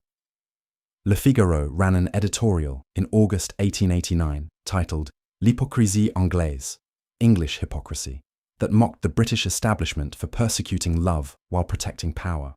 The article, translated and smuggled back into England, caused a minor diplomatic incident. The British ambassador to France lodged a formal complaint. The French Foreign Ministry responded with a polite letter that essentially said, "Your internal scandals are not our concern." The tension passed, but it left a mark. The Cleveland Street scandal became, in France, a symbol of British moral rigidity and class injustice. French writers and intellectuals referenced it for decades whenever they wanted to critique English society. Somerset himself tried to live quietly in Paris, but quiet was difficult when you were infamous. He rented a flat on the left bank near the Luxembourg Gardens and attempted to rebuild some version of a life. He still had money. His family, embarrassed as they were, had not entirely cut him off. He could afford decent lodgings, meals at good restaurants, membership in an expatriate social club. But he could not afford what he really wanted, which was to go home. His letters from this period, the ones that survived, are suffused with longing. He wrote to friends about London weather, London theatres, London parks. He wrote about missing his horses, his old routines, the particular quality of English light in autumn. He wrote very little about the scandal itself. It was as if he could not bear to name the thing that had exiled him, so he simply described everything he had lost and let the reader infer the cause. One letter, written in November 1889 to a cousin, is particularly striking. I walked past the Tuileries today and saw English tourists. They did not recognize me. I realized I could return to London, and likely no one would recognize me either. I have changed that much. But recognition is not the problem. The problem is the law, and the memory, and the fact that I can never explain what I am without also explaining what I am not. I am not a criminal. I am not a monster. I am simply a man who loved unwisely and lived in a country that could not forgive that. France does not care, but France is not home. He never sent the letter. It was found among his papers after his death, along with dozens of other unsent letters, drafts of explanations he never delivered, apologies he never made. Somerset carried the scandal with him everywhere, a weight that grew heavier as the years passed and the possibility of return grew more distant. Back in London, the boys who had testified were learning that cooperation did not mean redemption. Henry Newlove, who had been granted immunity in exchange for his testimony, discovered that immunity from prosecution was not the same as immunity from consequence. He could not find work. Every employer who hired him eventually learned his name, connected it to the scandal, and let him go. Sometimes they were apologetic, sometimes they were not. One factory foreman told him bluntly that he could not have a sodomite working alongside decent men. Newlove pointed out that he had been a witness, not a defendant. The foreman said it was the same thing in God's eyes. Newlove left London in early 1891. He went north to Manchester, where the scandal had been less widely reported, and his name might not be recognised. He found work in a textile mill, brutal hours for low pay, but it was work. He rented a room in a boarding house in Ancoats, a district so poor and crowded that no one asked questions. He kept his head down. He spoke to no one. He went to work, came home, ate, slept, and repeated the cycle. It was not a life. It was survival. But even in Manchester, the past found him. In 1893, a journalist from London arrived at the mill asking questions. Someone had told him that Henry Newlove from the Cleveland Street case was working there. The journalist wanted an interview, a follow-up story, a "Where are they now" piece. Newlove refused. The journalist persisted. Newlove, desperate, told his foreman he was being harassed. The foreman, suspicious now, asked why a journalist would be interested in him. Newlove said it was a misunderstanding. The foreman did not believe him. Newlove was fired that afternoon. He moved to a different boarding house, found different work, changed his name to Henry Norton. He started over, again, and this time he made sure no one from his past could find him. He stopped writing to his mother. He stopped visiting London. He erased himself as thoroughly as he could, and the erasure worked. He lived the rest of his life as Henry Norton, a man with no history, no past, no scandal. Just a mill worker who kept to himself and died alone. When they found his body in 1933, the landlord searched his room for next of kin. There was no one. The only personal item was a small wooden box containing a few letters, 2 photographs, and a newspaper clipping. The clipping was yellowed, fragile, torn at the edges. It was Newlove's testimony from 1889, the words he had spoken in court, the moment he had told the truth and lost everything. He had kept it for 44 years. He had folded it and unfolded it so many times the creases had nearly torn through. He had carried it with him through every move, every reinvention, every attempt to become someone else. The landlord, not understanding what it was, threw it away. The photographs went with it, and the letters, and the box. Henry Norton was buried in a pauper's grave at Phillips Park Cemetery, a plain wooden marker with his name and dates, and nothing else. The name on the marker was not the name he was born with. The life he had lived was not the life he had wanted. But he had survived, which is more than many of the Cleveland street boys could say. There were others who did not survive. Thomas Anning, who had been sentenced to 6 months in 1890, hanged himself in his cell at Wormwood Scrubs 2 weeks into his sentence. The inquest recorded that he had used a strip torn from his bedsheet. He was 17 years old. The prison chaplain, testifying at the inquest, said Anning had been despondent, had refused to eat, had told the chaplain he could not bear the shame. The chaplain had tried to counsel him, had prayed with him, had told him that Christ forgave all sins. Anning had said he was not worried about Christ's forgiveness. He was worried about his mother's. His mother, Sarah Anning, testified that her son had always been a good boy, that he had been led astray, that he had not understood what he was doing. She wept through her testimony. She said she had visited him in prison once, and he had begged her forgiveness. She had forgiven him, she said, but he had not believed her. The coroner ruled it suicide while the balance of the mind was disturbed. Sarah Anning buried her son in a churchyard in Hackney and never spoke of him again.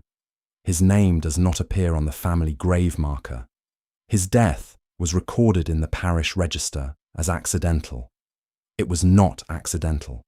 It was the direct result of a system that criminalized vulnerability and punished survival. Anning had gone to Cleveland Street because he was poor. He had stayed because the money was better than anything else available to a working-class boy with no education and no prospects. When he was caught, the law treated him as a criminal rather than a victim. He was sentenced to hard labor in a prison designed to break men. And it did break him in 2 weeks, so thoroughly that death seemed preferable to 6 months more. The scandal killed others more slowly. Charles Swinskow, as mentioned, died of tuberculosis in 1923, a disease that flourished in poverty and poor housing, the conditions Swinskow lived in for the 33 years after his release from prison. Albert Fisher, the 16-year-old sentenced to 4 months, died in 1897 of complications from alcoholism. He had been drinking heavily since his release, self-medicating the shame and the trauma and the persistent unemployability. He was 23 years old when he died. The death certificate listed cirrhosis of the liver. It did not list Cleveland Street, but Cleveland Street was there all the same, written between the lines. George Wright, who survived by fleeing to Australia, died of a heart attack in 1937 at age 66. He had lived longer than most, but the trauma had never left him. His wife, who found his body, later told a neighbour that he had nightmares until the end, that he would wake up shouting, that he never fully explained what he was shouting about. She had always assumed it was the war. Wright had told her he had served briefly in the army before emigrating, but after his death, going through his papers, she found the newspaper clippings. She burned them, as he had requested in his will, and never told anyone what they said. The death toll from Cleveland Street is impossible to calculate precisely. The boys who were sentenced, the boys who testified, the boys who were named in newspapers but never charged, at least a dozen, probably more. Some died young. Some died old but never escaped the shadow. All of them died carrying a secret that Victorian society had decided was too shameful to speak aloud, even in sympathy. The legal reforms that might have prevented Cleveland Street did not come for 77 years. The Labouchere Amendment, the law that had made gross indecency a crime, remained on the books until 1967. During that time, tens of thousands of men were arrested, prosecuted, and imprisoned under it. Some were guilty of acts that would still be crimes today: assault, coercion, abuse of minors. But most were guilty only of loving other men, of meeting in parks or pubs or private rooms, of living lives that the state had decided were criminal. The law destroyed lives with casual efficiency. Oscar Wilde is the most famous victim, but he was one of thousands. Alan Turing, the mathematician who broke the Enigma code and helped win the Second World War, was convicted of gross indecency in 1952. He was given a choice: prison or chemical castration. He chose castration. He died 2 years later of cyanide poisoning, almost certainly suicide. He was 41 years old. The British government apologised in 2009, 55 years too late. John Gielgud, the actor, was arrested in a public toilet in 1953 and fined £10. His career nearly ended. He was booed off stage at his next performance. Only the intervention of friends and the fickleness of public memory saved him. He lived until 2000, knighted and celebrated, but the arrest haunted him. In interviews late in life, he would sometimes reference it obliquely, a moment of terror in a life otherwise full of acclaim. Ordinary men, men whose names history does not remember, faced worse. They lost jobs, homes, families. They were beaten by police, by cellmates, by neighbours who decided to take justice into their own hands. They were driven to suicide in numbers that can only be estimated because no one was counting. The law did not care. The law was doing what it was designed to do: enforce conformity, punish difference, protect the social order. Cleveland Street should have been a turning point. It exposed the hypocrisy at the heart of the law, that it punished the powerless while protecting the powerful, that it criminalized love while ignoring exploitation, that it destroyed working-class boys while allowing aristocrats to flee. The scandal should have sparked outrage, reform, a demand for justice. It did not. Instead, it reinforced the existing order.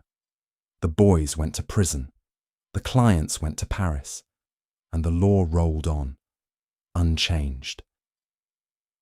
There were a few voices, a very few, who spoke out. Edward Carpenter, the socialist writer and early advocate for homosexual rights, published a pamphlet in 1894 called Homogenic Love. It was carefully worded, more philosophy than polemic, but the argument was clear. Love between men was natural, healthy, and should not be criminalized. Carpenter was himself gay, living openly with a working-class man named George Merrill in a cottage in Derbyshire, and his pamphlet was based on his own experience and reading of other cultures where same-sex love was accepted. The pamphlet was not widely distributed. Carpenter had to publish it privately because no mainstream press would touch it, but it circulated among intellectuals and reformers. It reached men who were struggling with their own identities, men who had thought they were alone, and it told them they were not. Carpenter's courage in publishing it, given the climate after Cleveland Street, cannot be overstated. He risked arrest, prosecution, and ruin. He believed the risk was worth it if even one person was helped. Havelock Ellis, the sexologist, also wrote about homosexuality in his multi-volume studies in the psychology of sex, published between 1897 and 1910. Ellis argued that homosexuality was a natural variation, not a disease or a moral failing, and that the law's treatment of gay men was both cruel and counterproductive. His work was controversial, banned in Britain for obscenity, but it was read widely in Europe and America and influenced later reformers. John Addington Symonds, a scholar and poet, wrote A Problem in Greek Ethics and A Problem in Modern Ethics, both of which examined homosexuality in historical and contemporary contexts. Symonds was gay, married with children, and deeply closeted, and his writings were as much an attempt to understand himself as they were academic works. He died in 1893, just 4 years after Cleveland Street, and his essays were published posthumously in limited editions, passed hand to hand among men who needed to read them. These men were outliers. The mainstream response to Cleveland Street was silence or condemnation, or both. The scandal was referenced in Parliament only once, briefly, and the Speaker was shouted down.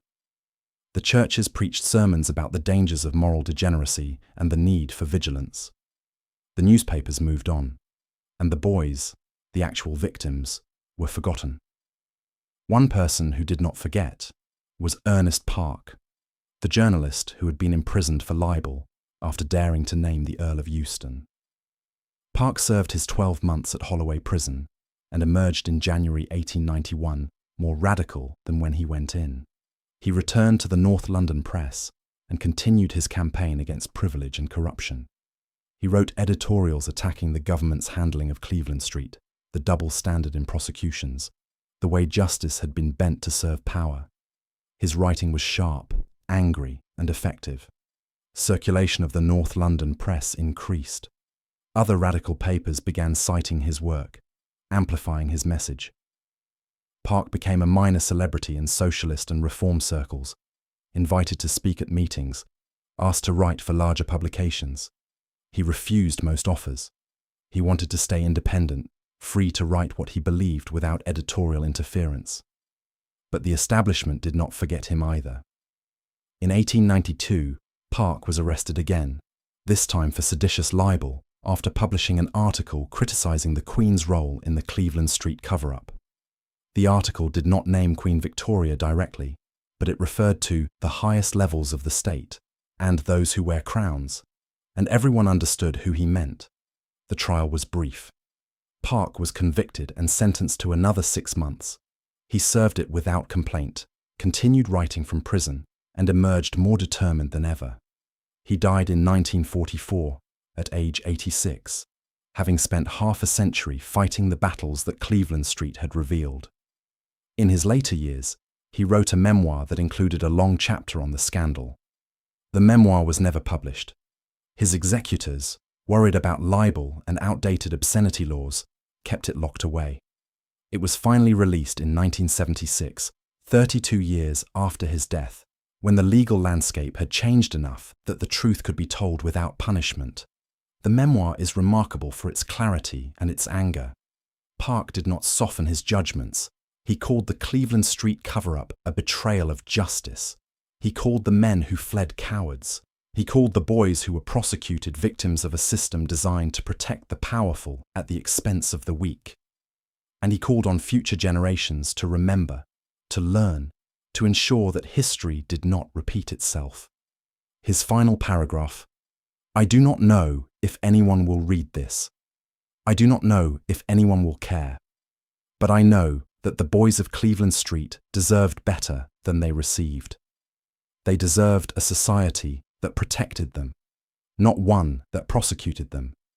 They deserved justice, and they got the opposite. If this memoir serves any purpose, let it be to remind the world that justice delayed is justice denied, and that silence in the face of injustice is complicity. Remember them.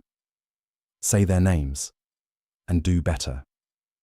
The house at 19 Cleveland Street remained empty for 3 years after the scandal. Landlords tried to rent it, advertising it as centrally located lodgings with good light and modern plumbing, but the address itself had become poison. Prospective tenants would arrive, hear the street name, and leave. One landlord tried omitting the address from advertisements, showing the property only to people who agreed to view it, sight unseen, but word always got out. By 1892, the building had fallen into disrepair. Windows were broken. The front door hung loose on its hinges. Homeless men slept in the parlor that had once hosted aristocrats. The piano was stolen. The gaslights were stripped for their brass fittings. In 1893, the building was finally sold to a textile importer who converted it into a warehouse. The interior was gutted. The wallpaper that had seen so much was torn down and burned. The floorboards where men had walked nervously to upstairs rooms were ripped up and replaced with concrete. The small bedrooms became storage for bolts of fabric. The building's past was physically erased, covered over with commerce, as if new walls could bury old secrets. But the neighborhood remembered. Cleveland Street tradesmen would tell customers years later which building it had been. Older residents would point it out to younger ones. The address became shorthand, a reference that needed no explanation. If you said you were from Cleveland Street, people knew what you meant. The stigma lasted decades. Even in the 1950s, long after everyone directly involved was dead, estate agents would quietly steer clients away from properties on that block. Bad history, they would say. Best to look elsewhere. The Cleveland Street scandal also changed how the post office operated. In the immediate aftermath, the Postmaster General ordered an internal investigation into how so many telegraph boys had been involved without supervisors noticing. The investigation found a culture of willful ignorance.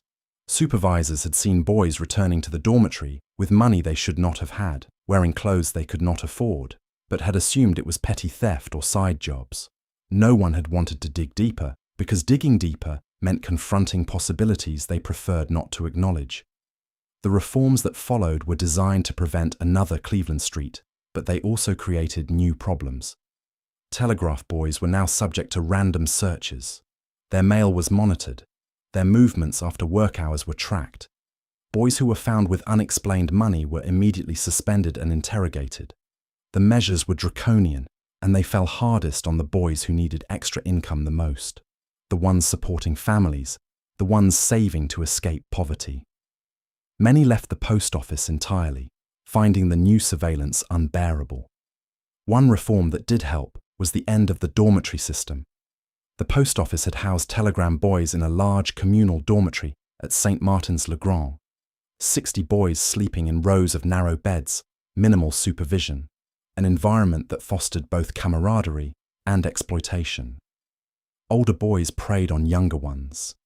Men from outside would sometimes bribe their way in, looking for boys who might be vulnerable. After Cleveland Street, the dormitory was closed. Boys were required to find their own lodgings, and the post office provided a small housing allowance to help cover the cost. It was not much, but it was something. It gave boys more control over their lives and more ability to avoid situations like Cleveland Street. The reforms did not address the underlying issue, that working-class boys were paid so little they had to seek other income to survive. 12 shillings a week was not enough to live on, not in London, not in 1890. The cost of food, lodging, clothing and transportation consumed almost everything a telegraph boy earned. If he wanted to save money, if he wanted to help his family, if he wanted any hope of a better future, he had to find additional work. And in a city like London, there were always men willing to pay boys for services the law condemned. Cleveland Street was not an aberration.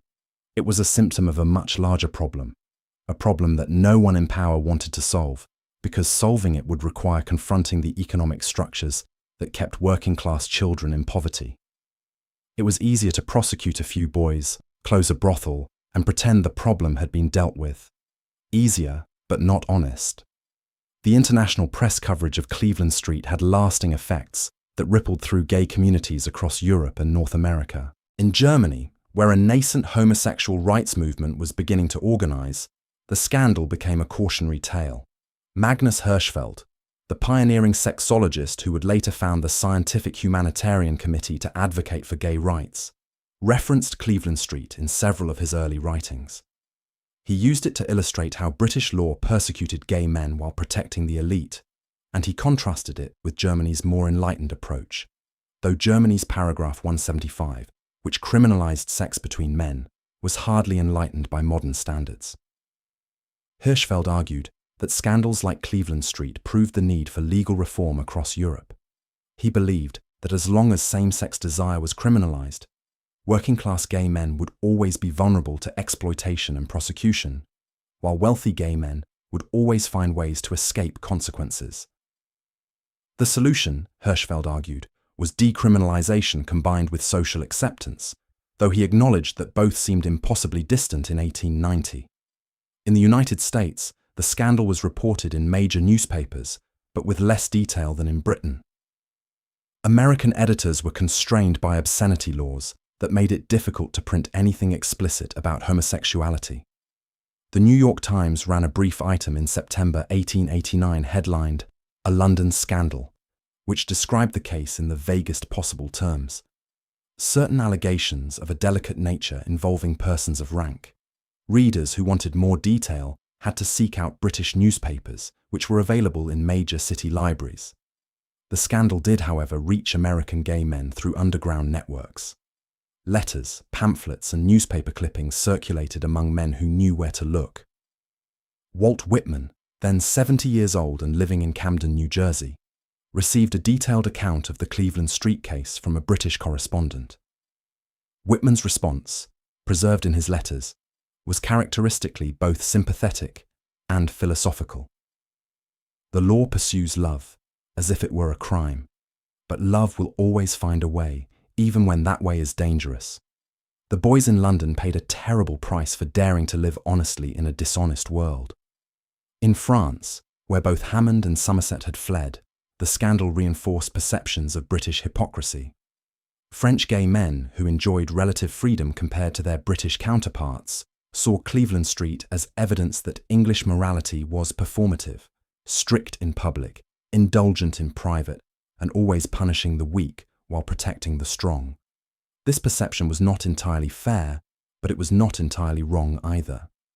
The scandal also influenced how European police forces approached homosexuality. In cities like Berlin, Amsterdam, and Vienna, where same-sex meeting places existed in a legal grey area, authorities took note of how the British case had spiraled out of control. Some cities responded by increasing surveillance, trying to prevent their own Cleveland streets. Others responded by deliberately ignoring what they knew was happening, calculating that tolerance was less disruptive than scandal. The result was a patchwork of enforcement across Europe, with gay men learning quickly which cities were safe and which were dangerous.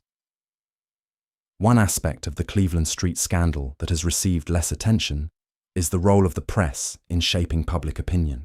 The British newspapers in 1889 were constrained by libel law, obscenity law, and their own class prejudices, but they still managed to tell the story, albeit in coded language. The North London press, as mentioned, was the most explicit, but even mainstream papers like the Pall Mall Gazette found ways to convey what was happening. The Gazette's coverage is particularly interesting because the editor, W.T. Stead, had 4 years earlier run a groundbreaking series of articles exposing child prostitution in London.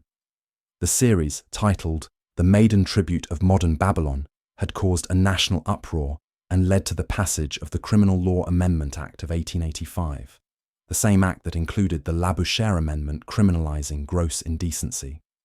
Stead had gone to prison for 3 months for his methods, which had included purchasing a 13-year-old girl to prove how easy it was. But his reporting had changed laws and saved lives. When Cleveland Street broke, Stead approached it with the same moral fervour. He saw it as another example of exploitation, powerful men using money to buy access to vulnerable youth. His editorials argued that the real criminals were not the boys, who were victims of poverty and coercion, but the clients who exploited them. He called for prosecution of everyone involved, regardless of rank. He was one of the few mainstream voices to do so, but Stead's coverage also revealed the limits of even progressive journalism in 1889. He could not write frankly about homosexuality because the law forbade it. He had to use euphemisms, unnatural acts, vile practices, unspeakable crimes that conveyed disgust without information. His editorials condemned the exploitation, but also condemned the sexuality, treating same-sex desire itself as a moral failing.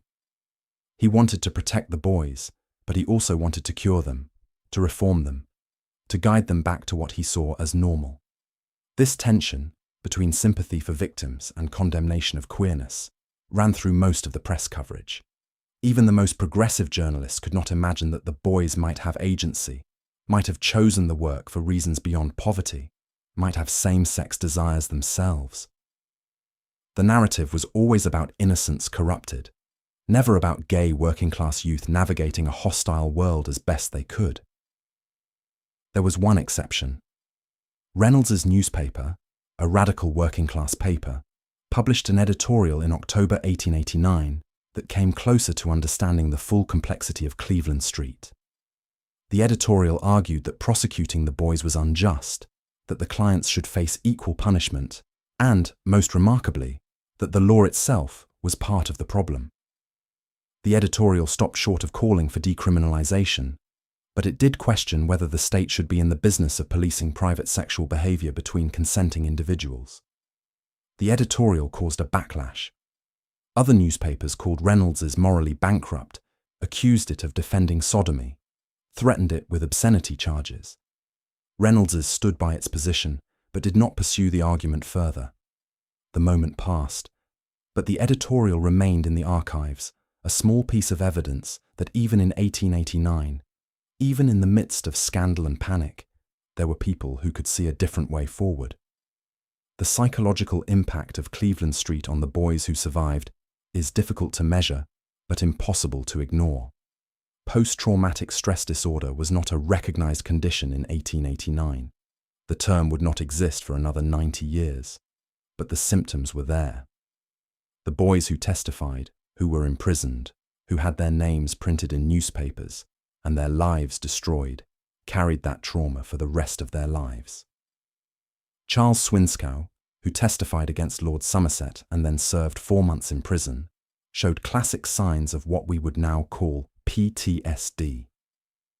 His family described him, after his release, as changed, withdrawn, easily startled, prone to nightmares. He had trouble holding jobs, not because he lacked skills, but because he could not bear being around people. He married at age 24, but his wife later told a relative that he was distant, difficult, haunted by something he would not discuss. He died young, at 50, and his wife said she felt relief as much as grief, because he had finally found peace. George Wright, who fled to Australia, also showed signs of lasting trauma. His wife mentioned the nightmares, the shouting in his sleep, the sudden moments of panic triggered by nothing she could identify. He refused to talk about his life before Australia. When his sons asked, he would change the subject or leave the room. He built a new life, but the old life was always there, a shadow he could not escape. Henry Newlove, who changed his name and tried to disappear, lived alone for 40 years. His landlords and co-workers described him as polite but distant, a man who never formed close relationships, who never attended social gatherings, who existed at the margins of every community he joined. When he died, alone in his room, no one knew him well enough to grieve. The isolation was a choice, but it was a choice forced on him by a scandal that had made authentic connection impossible. The trauma extended beyond the boys directly involved. Every gay man in London, every man who had ever visited a molly house or met someone in a park or written a love letter to another man, felt the fear that Cleveland Street unleashed. The scandal was a reminder that they were always one step away from ruin, that their lives and loves existed only at the pleasure of a society that could destroy them at any moment. That fear shaped behavior for generations. Gay men in Britain learned to be hypervigilant, to trust no one fully, to keep their desires hidden even from themselves. The psychological cost of this constant vigilance is incalculable. It shows up in suicide rates, in alcoholism, in the letters and diaries of men who wrote about the exhaustion of pretending, the loneliness of never being fully known. Cleveland Street did not create this reality. Gay men had been living with it for centuries, but the scandal reinforced it, made it more vivid, more immediate, more terrifying. There were a few places, a very few, where gay men could find community and relative safety even after Cleveland Street. These spaces operated in the margins, hidden from view, but known to those who needed them. They were risky, always, but they were also necessary.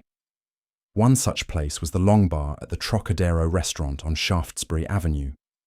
The Trocadero was a respectable establishment, frequented by theatre-goers and tourists, but the Long Bar had a reputation. Men who knew would gather there in the late evening after the theatre crowds thinned, and the bartenders understood who they were serving.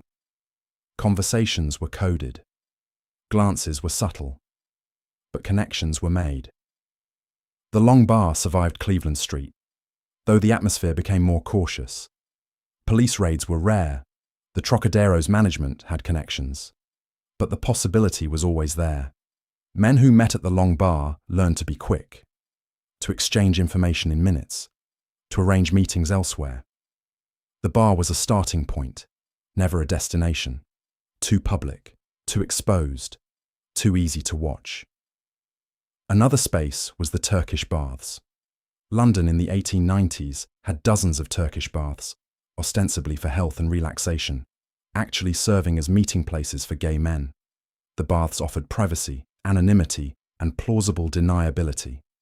A man could claim he was there for his back pain, his circulation, his general wellness. What happened in the steam room was between him and whoever else was there. The baths also survived Cleveland Street, though some temporarily closed and others increased their vigilance. Attendants learned to recognize police, to warn customers, to maintain an atmosphere of innocence. The larger establishments had labyrinthine layouts, multiple exits, ways to disappear if necessary. Men who frequented the baths understood the risks and took precautions, but they also understood that some risks were worth taking because the alternative was total isolation. Hyde Park, after dark, remained a meeting place despite increased police patrols. The park was large, poorly lit, and impossible to fully surveil. Men would walk the paths near the Serpentine, making eye contact, signaling interest, retreating into the darker areas where the police rarely ventured. The risk of arrest was real. Several men were prosecuted each year for gross indecency in Hyde Park. But the need for connection was stronger than the fear. These spaces, the bar, the baths, the park, created a fragile network of community. They were not safe, exactly, but they were all that existed. Gay men in London learned to navigate them carefully, to read the unspoken rules, to protect themselves and each other as much as possible. Cleveland Street made the navigation harder, the rules stricter, the fear more pervasive. But it did not destroy the network. It simply drove it deeper underground. One person who understood this underground world intimately was John Saul, the man who had testified at the Earl of Euston's libel trial. Saul was, as mentioned, a prostitute, one of the oldest and most experienced in London. He was 23 in 1889, but he had been working since he was 14, and he knew the city's gay underworld better than almost anyone. Saul's testimony at the trial had been remarkable for its honesty and lack of shame. He had described his work matter-of-factly, named his clients, and refused to pretend he was a victim. The defense barrister had tried to paint him as morally degenerate, and Saul had simply agreed. Yes, he was a prostitute. Yes, he had sex with men for money. Yes, he enjoyed it sometimes and endured it other times. He was not sorry. He had survived, which was more than many in his position could say. After the trial, Saul disappeared from the public record. There are no further newspaper mentions, no arrest records, no documentation of what became of him. But there are clues, scattered references in the diaries and letters of other men that suggest he continued working and became something of a mentor to younger men entering the trade. He knew which clients were safe, which were dangerous, which would pay fairly, which would try to cheat or harm. He knew which police could be bribed and which could not. He knew how to survive in a world that wanted him dead. One diary entry, from a man named Charles Keynes Jackson, mentions meeting Saul in 1893 at a pub near Piccadilly Circus. Keynes Jackson was a writer and editor, a member of London's gay intellectual circle, and his diaries provide a rare glimpse into this hidden world. He wrote, "Met J.S. again, looking well despite everything. He told me the Cleveland business nearly destroyed him. He could not work for months, clients too frightened. But he adapted. He always adapts. I asked if he regretted testifying. He said no. Someone needed to tell the truth, and if everyone had stayed silent, nothing would have changed. I admire his courage, even if I could never match it." Saul appears once more in the historical record, obliquely. A police report from 1902 mentions arresting a man named John Saul, age 36, for soliciting in a public place. The man gave an address in Lambeth, was fined £2 and released. The report notes that the man had a previous record but does not specify what for. It might have been the same John Saul who testified in 1889. If it was, he was still working, still surviving, still refusing to disappear no matter how much the world wanted him to. The Cleveland Street scandal also influenced the development of gay identity in ways that are difficult to trace, but undeniably present. Before Cleveland Street, most men who desired other men did not see themselves as part of a group or a community. They were individuals with private desires, isolated from each other, unaware that millions of others felt the same way. There was no shared language, no collective identity, no sense of common cause. Cleveland Street began to change that. The scandal made same-sex desire visible, public, a subject of national conversation. It was discussed in newspapers, in Parliament, in pubs and parlours across the country. The discussion was negative, condemning, often vicious, but it was discussion. And discussion meant awareness. It meant that gay men, reading about Cleveland Street, realised they were not alone. There were others, many others, enough others that it constituted a scandal, a crisis, a threat to the social order.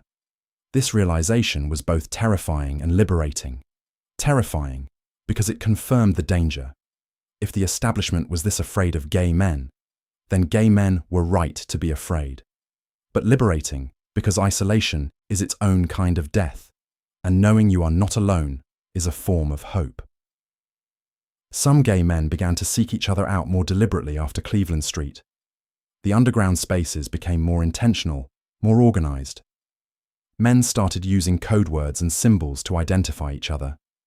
A green carnation in a lapel, a particular way of knotting a tie, a reference to Walt Whitman or Oscar Wilde. These small signals allowed gay men to find each other in a hostile world. The process was slow, tentative, constantly threatened by arrest and exposure. But it was happening. By the early 1900s, London had a recognisable gay subculture, not open, not safe, but present.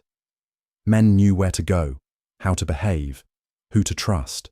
The subculture had its own slang, its own meeting places, its own codes of conduct. It was fragile, always at risk of being shattered by another scandal or another police crackdown. But it existed. Cleveland Street had shown gay men that they were visible, whether they wanted to be or not.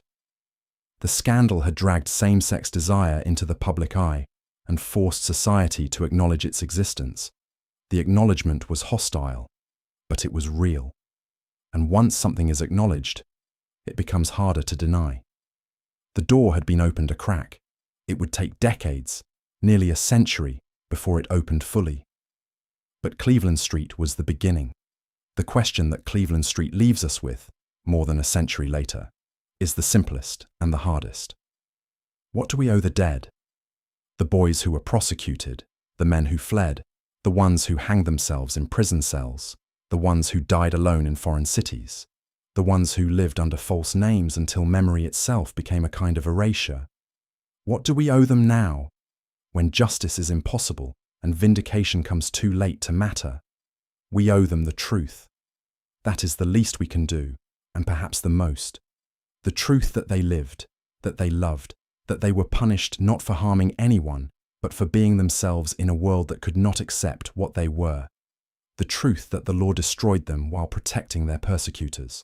The truth that every structure of power, the government, the courts, the church, the press, conspired to bury their stories, and nearly succeeded.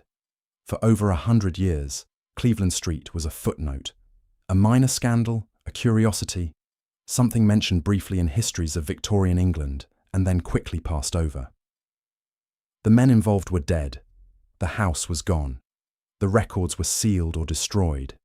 It seemed like the establishment had won, that the cover-up had worked, that the story would fade into obscurity and eventually disappear. But it did not disappear. Historians kept digging. H. Montgomery Hyde spent years in archives piecing together what had been deliberately scattered.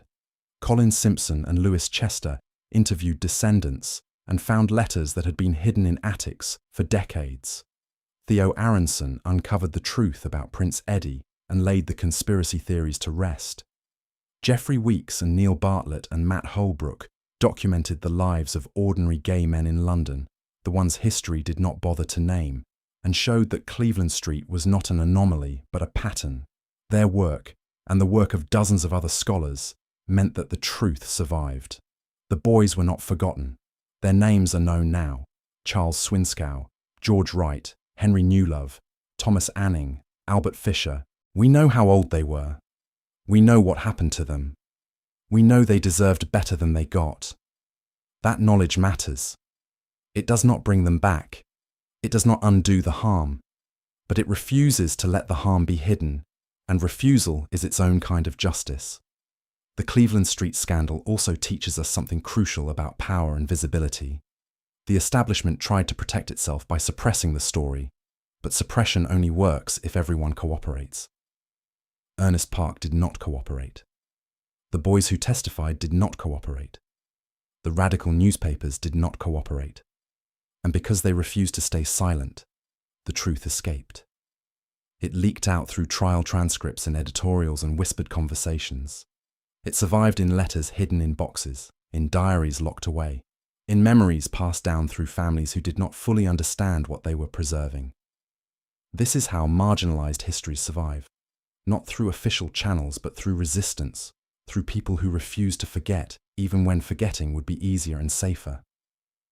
Every story of queer survival is a story of someone who chose memory over silence, who chose truth over comfort, who chose to say the names out loud when the powerful wanted them buried. Cleveland Street survived because enough people refused to let it die. And what Cleveland Street reveals when you look at it clearly is that the mechanisms of oppression have not changed as much as we would like to believe. The law still falls harder on the powerless than the powerful. Scandals still destroy the vulnerable, while the elite walk away unscathed. Society still punishes people for loving the wrong person, even if the punishments are subtler now, more coded, harder to name. The specific laws have changed. Gross indecency is no longer a crime in Britain, though it remains 1 in 70 countries around the world, but the underlying dynamics persist. Young queer people, especially those who are poor, who are immigrants, who are people of colour, still navigate systems designed to punish them for existing. They are still overrepresented in prisons, in homeless populations, in suicide statistics. They still face violence from police, from families, from strangers who decide that their existence is an offence. The names change, the laws change, the rhetoric changes, but the pattern remains. Society identifies a group it cannot accept, criminalizes their existence, and then blames them for the consequences. Cleveland Street matters because it shows us this pattern in sharp relief. It strips away the excuses and the justifications and shows us exactly what happened. Working-class boys were exploited by wealthy men, and when the truth came out, the boys were punished and the men were protected. That is not justice. That is not morality. That is power doing what power always does, protecting itself at the expense of the powerless. But Cleveland Street also shows us resistance. The boys who testified, despite the cost. Ernest Park, who went to prison twice for telling the truth. The historians who refused to let the story be buried. The gay men who survived the scandal and built lives anyway, who found each other in bars and bathhouses and parks, who created community in the spaces between the laws, who passed down stories and strategies and survival skills to the next generation. Resistance is never perfect. It does not always win, but it matters. It keeps the possibility of justice alive, even when justice is a long time coming. The men who fled Cleveland Street, Lord Arthur Somerset, Charles Hammond, the others whose names appeared in that vanished ledger, lived the rest of their lives in exile, internal or external. They had money, titles, connections, all the privileges the boys lacked. But they also had to live with what they had done, the lives they had ruined by their cowardice. Somerset's letters from Paris are filled with longing and regret, the ache of a man who knows he can never go home. Hammond died alone in a foreign country, remembered by no one. The Earl of Euston spent his final years trying to rehabilitate a reputation that was permanently stained. You could argue they got what they deserved. You could also argue they did not get what they deserved, that they deserved prosecution, prison, the same punishment the boys received. Both arguments are true. The Cleveland Street clients escaped legal consequences, but they did not escape consequence entirely. They lived diminished lives, haunted by what they had done and what they had failed to do. That is not justice, but it is something. The boys, meanwhile, carried scars that never fully healed. Those who survived lived fractured lives, always looking over their shoulders, always afraid of being recognized, always aware that their pasts could destroy their presents. They did not get justice either. They got survival, which is not the same thing, but which is also not nothing. They lived, they endured. Some of them found moments of peace, of love, of connection. Those moments matter. They do not cancel out the harm, but they prove that harm does not have to be the end of the story. One detail that has stayed with me, that I keep returning to, is the box that Henry Newlove kept until his death. The box with the newspaper clipping. The one he had folded and unfolded so many times, the creases had nearly torn through. He kept his own testimony, the words he had spoken in court, the moment he had told the truth and lost everything. Why did he keep it? Was it a reminder of who he had been? A talisman against forgetting? Proof that he had mattered, even briefly, even in the worst way possible? I think it was all of those things. I think Newlove kept that clipping because it was the only evidence that his life had intersected with history, that he had been more than just a mill worker in Manchester, that he had once stood in a courtroom and told the truth about powerful men. He had paid for that truth with everything, his name, his home, his family, his peace. But he had told it. And he wanted to remember that he had told it, even if no one else remembered, even if the world had moved on and forgotten him entirely. That box, and what it contained, is what historians found when they went looking for the Cleveland Street boys. Most of the boys left nothing behind. No letters, no diaries, no photographs. They had erased themselves, or been erased, and the erasure was almost complete. But Newlove kept that box. He kept it through every move, every reinvention, every attempt to become someone else. And because he kept it, we know his story. We know what happened to him. We know he did not forget, even when forgetting would have been kinder. There is something unbearably sad about that, and also something defiant. Newlove refused to let his own story be taken from him, even if he could never tell it out loud. He kept the evidence. He preserved the truth. And 70 years after his death, when historians finally looked, the truth was still there, worn and fragile but intact. This is what queer history looks like. Fragments, silences, a newspaper clipping in a wooden box, a letter returned unopened, a name scratched out of a family Bible, a grave marker that lists the wrong name. We piece it together from what survived, knowing that most of it did not survive, knowing that for every story we recover, there are 1,000 we will never know.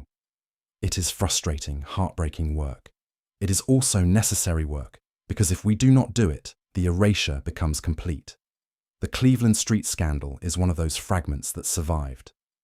We are lucky to have it, lucky that enough people refused to stay silent, lucky that the trial transcripts were preserved, lucky that historians cared enough to dig. We are also unlucky that it happened at all, that those boys had to suffer, that those men got away with it, that justice was so thoroughly denied. Both things are true. We hold them together, the luck and the unluck, the survival and the loss, and we tell the story as honestly as we can. And what is the story, in the end? It is a story about love and exploitation, about courage and cowardice, about justice delayed and justice denied. It is a story about working-class boys who did what they had to do to survive, and aristocratic men who did what they wanted because they could, and a legal system that punished the boys and protected the men. It is a story about a society that could not accept that gay men existed at every level, that same-sex desire was not a foreign corruption, but a human reality, that the people it was prosecuting were not monsters, but simply people trying to live. It is also a story about what happens when that truth is dragged into the light against society's will. Cleveland Street exposed the hypocrisy at the heart of Victorian morality, that it preached purity while tolerating exploitation, that it condemned vice while protecting the vicious, that it punished love while ignoring harm. The exposure did not immediately change anything. The laws remained, the prejudices remained, the violence remained, but the exposure made the hypocrisy visible, and visible hypocrisy is vulnerable in ways that hidden hypocrisy is not. The men and boys of Cleveland Street did not live to see the world change. Most of them died before the First World War, long before the slow, halting progress toward gay rights began. They died in a world that despised them, that had criminalized their desires and destroyed their lives, that had offered them no hope of justice or acceptance. They did not know that their story would survive. They did not know that historians would spend decades piecing it together. They did not know that more than a century later, people would still be saying their names, still be angry on their behalf, still be demanding the justice they never received. But we know their names. We know their stories. We know what was done to them, and we know it was wrong. That knowledge is a debt we carry forward, a debt to remember, to tell the truth, to refuse to let the powerful write the only version of history, a debt to the boys who had no one to protect them then, but who have us now, speaking for them across the gulf of more than a century. So tonight, as you drift towards sleep, think of them. Think of Charles Swinscoe, 16 years old, crying on the witness stand. Think of George Wright saying, "Because I liked it," and refusing to apologize. Think of Henry Newlove, folding and unfolding a newspaper clipping in a rented room in Manchester. Think of Thomas Anning, 17, who could not bear the shame and chose death instead. Think of Lord Arthur Somerset, alone in a hotel room in Hyères, reading letters that would never be answered. Think of all of them, the ones who survived and the ones who did not, the ones who got away and the ones who paid with everything. They lived in a time that offered them no mercy and no justice. They loved anyway. They survived anyway. They told the truth anyway, even when the truth destroyed them. They were braver than they had to be, and they got less than they deserved, and that is the cruelest arithmetic in human history. But they were here. They mattered. Their lives counted for something, even if their own world refused to see it. We see it now. We see them. And we will not let them be forgotten, because forgetting is the final injustice, the one we can still prevent. Their names are known, their stories are told, and every time we tell them, we refuse the silence that killed them. Every time we say their names, we keep them company across time, the way no one kept them company then. That is what sleep can be on the right night, in the right frame of mind. Not escape, but connection. Not forgetting, but remembering. A quiet vigil for the dead who deserved better, who got worse, who still deserve to be known. Cleveland Street happened. The boys were real. The injustice was real. And the truth survived against all odds, carried forward by people who refused to let it die. May your dreams be free of scandal, of shame, of societies that punish love. May you wake tomorrow in a world still imperfect, still unjust, but a world where the boys of Cleveland Street are finally, impossibly, remembered. Good night, and sleep well.